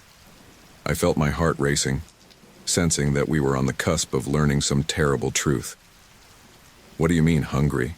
I asked, dreading the answer. The World War II soldier joined us, his uniform crisp and new as if he had just stepped out of a recruitment poster. "The room feeds on souls," he explained, his voice low and urgent. "It traps them, consumes their energy over time. But it needs a keeper, someone to lure in new victims." The keeper giggled, twirling in place. "Oh, you're all so clever. Yes, the room does get a bit peckish now and then. But don't worry, it's quite satisfied at the moment. All those lovely souls it's been nibbling on for years and years." A chill ran down my spine as I realized the full implications of what they were saying. "So all of you, you've been slowly dying this whole time?" My grandmother nodded sadly. "We've been fading, bit by bit, some faster than others, but now..." She looked down at her solid hands in wonder. "Now you're free," the keeper exclaimed. "Well, sort of. You see, there's a teensy little catch." The room fell silent, all eyes turning to the monstrous child thing. It grinned, revealing rows of needle-sharp teeth. "The room always needs a master," it continued, its voice taking on a sing-song quality. "Someone to tend the flock, to bring in new playthings, and, well, I'm ready for a little vacation." "What are you saying?" I demanded, a knot of dread forming in my stomach. The keeper's grin widened impossibly. "I'm saying, my dear boy, that one of you lucky souls gets to take my place, to become the new master of this delightful little pocket dimension. Panic rippled through the crowd. People began shouting, some pleading, others threatening. "You can't do this. We won't let you. Please, I have a family waiting for me." The keeper raised its hands, and a wave of force knocked everyone off their feet. Only I remained standing as if protected by some invisible barrier. Now, it chided. "Don't be so dramatic. It's quite simple, really. You all want your freedom, yes? To return to your own times, your own lives? Well, here's your chance. All you have to do is survive." As it spoke, the room began to change once again. The walls receded, stretching out into a vast arena. Weapons of every description materialized around us. Swords, guns, bows, even futuristic-looking devices I couldn't begin to understand. "Last one standing gets to go free," the keeper announced cheerfully. "Everyone else, well, the room does need to eat after all." Horror dawned on the faces of those around me as they realized what was being proposed. A battle royale, with our very souls as the prize. "This is insane," I protested. "We can't just kill each other." But even as I spoke, I saw the desperate glint in some eyes, the calculation in others. The room had trapped these people for so long, dangling the promise of freedom just out of reach. Now, with that freedom so close, how far would they go to grasp it? "Johnny," my grandmother said, her voice tight with fear, "we need to stick together, find a way out of this." I nodded, reaching for her hand. But before I could take it, a gunshot rang out. Someone had already made their choice. Chaos erupted. People scrambled for weapons, alliances forming and breaking in seconds. I saw the Roman centurion charge at the knight, their blades clashing in a shower of sparks. The flapper girl had somehow acquired a Tommy gun and was spraying bullets wildly. "Come on," I shouted, grabbing my grandmother's arm and pulling her toward a stack of crates for cover. We crouched behind them, the sounds of battle raging around us. "What do we do?" she asked, her eyes wide with fear. I shook my head, trying to think over the din of combat. There has to be another way. The keeper, the room. They're playing with us. This can't be the only option. As if summoned by my words, the keeper appeared before us, hovering cross-legged in the air. "Having second thoughts about joining the fun?" it asked, its voice dripping with false concern. "This isn't right," I growled. "You can't force people to kill each other for your amusement." The keeper laughed, the sound like breaking glass. "Force? Oh, my dear boy, I'm not forcing anyone to do anything. They're making their own choices, just like you are." I stood, facing the monstrous child thing. "Then I choose not to play your game. There has to be another way to end this." For a moment, I thought I saw a flicker of something. Surprise? Respect? In those black eyes. But it was gone in an instant, replaced by that malevolent glee. "How noble," it mocked. "But I'm afraid the game has already begun. And one way or another, it will end with a new master for this room. The only question is, will it be you?" With that, it vanished, leaving me and my grandmother alone amidst the chaos of battle. I looked out at the arena, seeing former friends and allies turned against each other in a desperate bid for freedom. "We need to stop this," I said, my resolve hardening. "Find a way to save everyone, not just ourselves." My grandmother squeezed my hand. "I'm with you, Johnny, whatever it takes." As we steeled ourselves to step back into the fray, I couldn't shake the feeling that the keeper's words held some hidden meaning. The game had begun, yes, but maybe there was still a way to change the rules, to find a solution that didn't involve sacrificing anyone. With determination burning in my chest, I took a deep breath and prepared to face whatever challenges lay ahead. The battle for our souls had begun, but I was determined to find a way to save them all, no matter the cost. The chaos of battle raged around us as my grandmother and I crouched behind our meager shelter. The once peaceful room had transformed into a nightmarish arena. filled with the clash of weapons and cries of the desperate. "We need to move," I whispered to her, peering over the crates. "It's not safe here." She nodded, her eyes wide with fear, but her jaw set with determination. "Where to, Johnny?" I scanned the ever-shifting landscape looking for a safer vantage point. That's when I noticed something strange, a shimmer in the air, barely visible amidst the mayhem. It seemed to dance just at the edge of my vision, disappearing when I tried to focus on it directly. "There," I said, pointing. "Do you see that?" My grandmother squinted, then shook her head. "I don't see anything, dear." Before I could explain further, a deafening roar split the air. We turned to see the Roman centurion and the knight from earlier, now working together to fend off a group of attackers, wielding what looked like energy weapons from some far-flung future. "Temporary alliances," a voice said from behind us. We spun to find the Victorian lady, her once pristine dress now torn and splattered with blood. They form and break like waves on a shore. No one can be trusted for long. "We can trust each other," I insisted, gesturing between myself and my grandmother. The lady's smile was sad and knowing. "For now, perhaps. But when it comes down to the final choice, well, blood isn't always thicker than the desire for freedom." Her words sent a chill down my spine, but I pushed the doubt aside. "We need to get to that shimmer," I said, pointing again. "I think it might be important." The Victorian lady peered in the direction I indicated, her brow furrowing.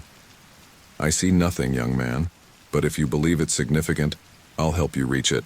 Safety in numbers, after all." With our unlikely alliance formed, we began to make our way across the battlefield. The room seemed to react to our movement, the floor rippling and buckling beneath our feet. Walls would spring up suddenly, forcing us to change course. At one point, the ceiling opened up, raining down debris that we barely managed to dodge. "The room," my grandmother gasped as we took shelter behind a newly formed wall. "It's playing with us." I nodded grimly. "It's not just the Keeper we're fighting against. The whole place is alive, trying to stop us." As we caught our breath, I noticed the shimmer again, stronger now. It pulsed with an otherworldly light, and I felt drawn to it in a way I couldn't explain. "We're close," I said. "Just a little further." We pressed on, dodging skirmishes and navigating the ever-changing landscape. Finally, we reached the spot where the shimmer was strongest. Up close, I could see it was some kind of portal, similar to the one I had jumped through earlier, but somehow different. "What is it?" the Victorian lady asked, squinting at the space where I stood transfixed. I reached out, my hand passing through the shimmer. A jolt of energy coursed through me, and suddenly I understood. "It's a way out," I breathed. "A true escape." My grandmother's eyes widened. "You mean?" I nodded, excitement building. "We can leave, all of us. We don't have to play the Keeper's game." But even as the words left my mouth, I felt a sinking in my gut. The portal was small, barely large enough for one person, and I was the only one who could see it. The Victorian lady must have sensed my hesitation. "What's wrong?" she asked sharply. I swallowed hard, guilt washing over me.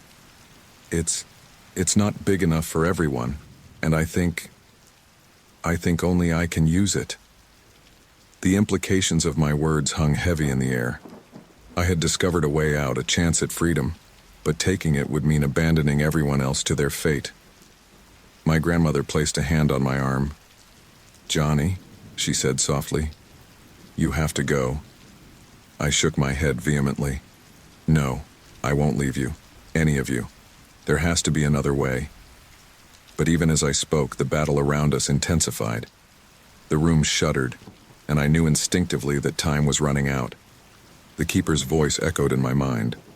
"Last one standing gets to go free." The Victorian lady's eyes hardened. "You must choose, young man. Save yourself or stay and fight a battle that may well be unwinnable." I looked between her and my grandmother, torn. The portal pulsed invitingly, offering an escape from this nightmare. But could I live with myself if I took it? As if sensing my inner turmoil, the room itself seemed to react. The ground beneath us began to tremble, and cracks appeared in the walls. The very fabric of this pocket dimension was starting to unravel. It's collapsing, I realized aloud. The whole place is coming apart. My grandmother gripped my hand tightly. All the more reason for you to go, Johnny. You can't save us if you're trapped here too. I felt tears stinging my eyes. But what about you? What about everyone else? She smiled sadly. We've been here for so long, dear. Maybe this is our way out, our final escape. The Victorian lady nodded solemnly. Better oblivion than an eternity as playthings for the room and its keeper. I looked around at the chaos, at the people fighting and dying for a chance at freedom that might not even exist. Could I really abandon them all? But then another thought struck me. If I escaped, truly escaped, maybe I could find a way to come back, to save everyone from the outside. I'll find a way, I said, my voice choked with emotion. I swear I'll find a way to free you all. My grandmother pulled me into a fierce hug. I know you will, Johnny, now go before it's too late. With a heavy heart, I turned to the portal. As I prepared to step through, a chilling laugh cut through the din of battle. The keeper materialized before us, its childlike face twisted in a mockery of delight. "Oh, very clever," it exclaimed. "Finding my little back door, but are you really going to use it? Sacrifice everyone else for your own freedom?" I clenched my fists, anger overriding my fear. "This isn't over," I growled. "I'm going to find a way to stop you, to free everyone you've trapped here." The keeper's grin widened impossibly. Big words from someone about to run away. But by all means, go ahead. It'll be so much fun to watch you try. I hesitated for a moment, doubt creeping in. Was I making the right choice? Could I really find a way to save everyone if I left? "Go!" my grandmother shouted, pushing me towards the portal. "Don't let it trick you." With one last look at her beloved face, I made my decision. I stepped into the shimmering portal, feeling its energy envelop me. The last thing I saw before the world dissolved around me was the keeper's face, its black eyes glittering with an emotion I couldn't quite name. Anticipation? Amusement? Or something else entirely? As I felt myself being pulled away from the nightmarish room, I made a silent vow. I would find a way back.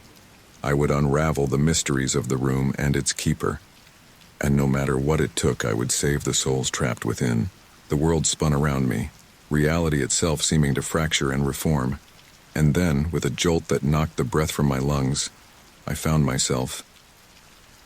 The world snapped back into focus, and I found myself sprawled on the floor of the original room. The battle royale, the shimmering portal, the collapsing pocket dimension, all of it was gone. But the consequences of my choice hung heavy in the air, palpable as a gathering storm. As I struggled to my feet, I noticed the room had changed. The photographs that once covered the walls were now blank. Their occupants vanished.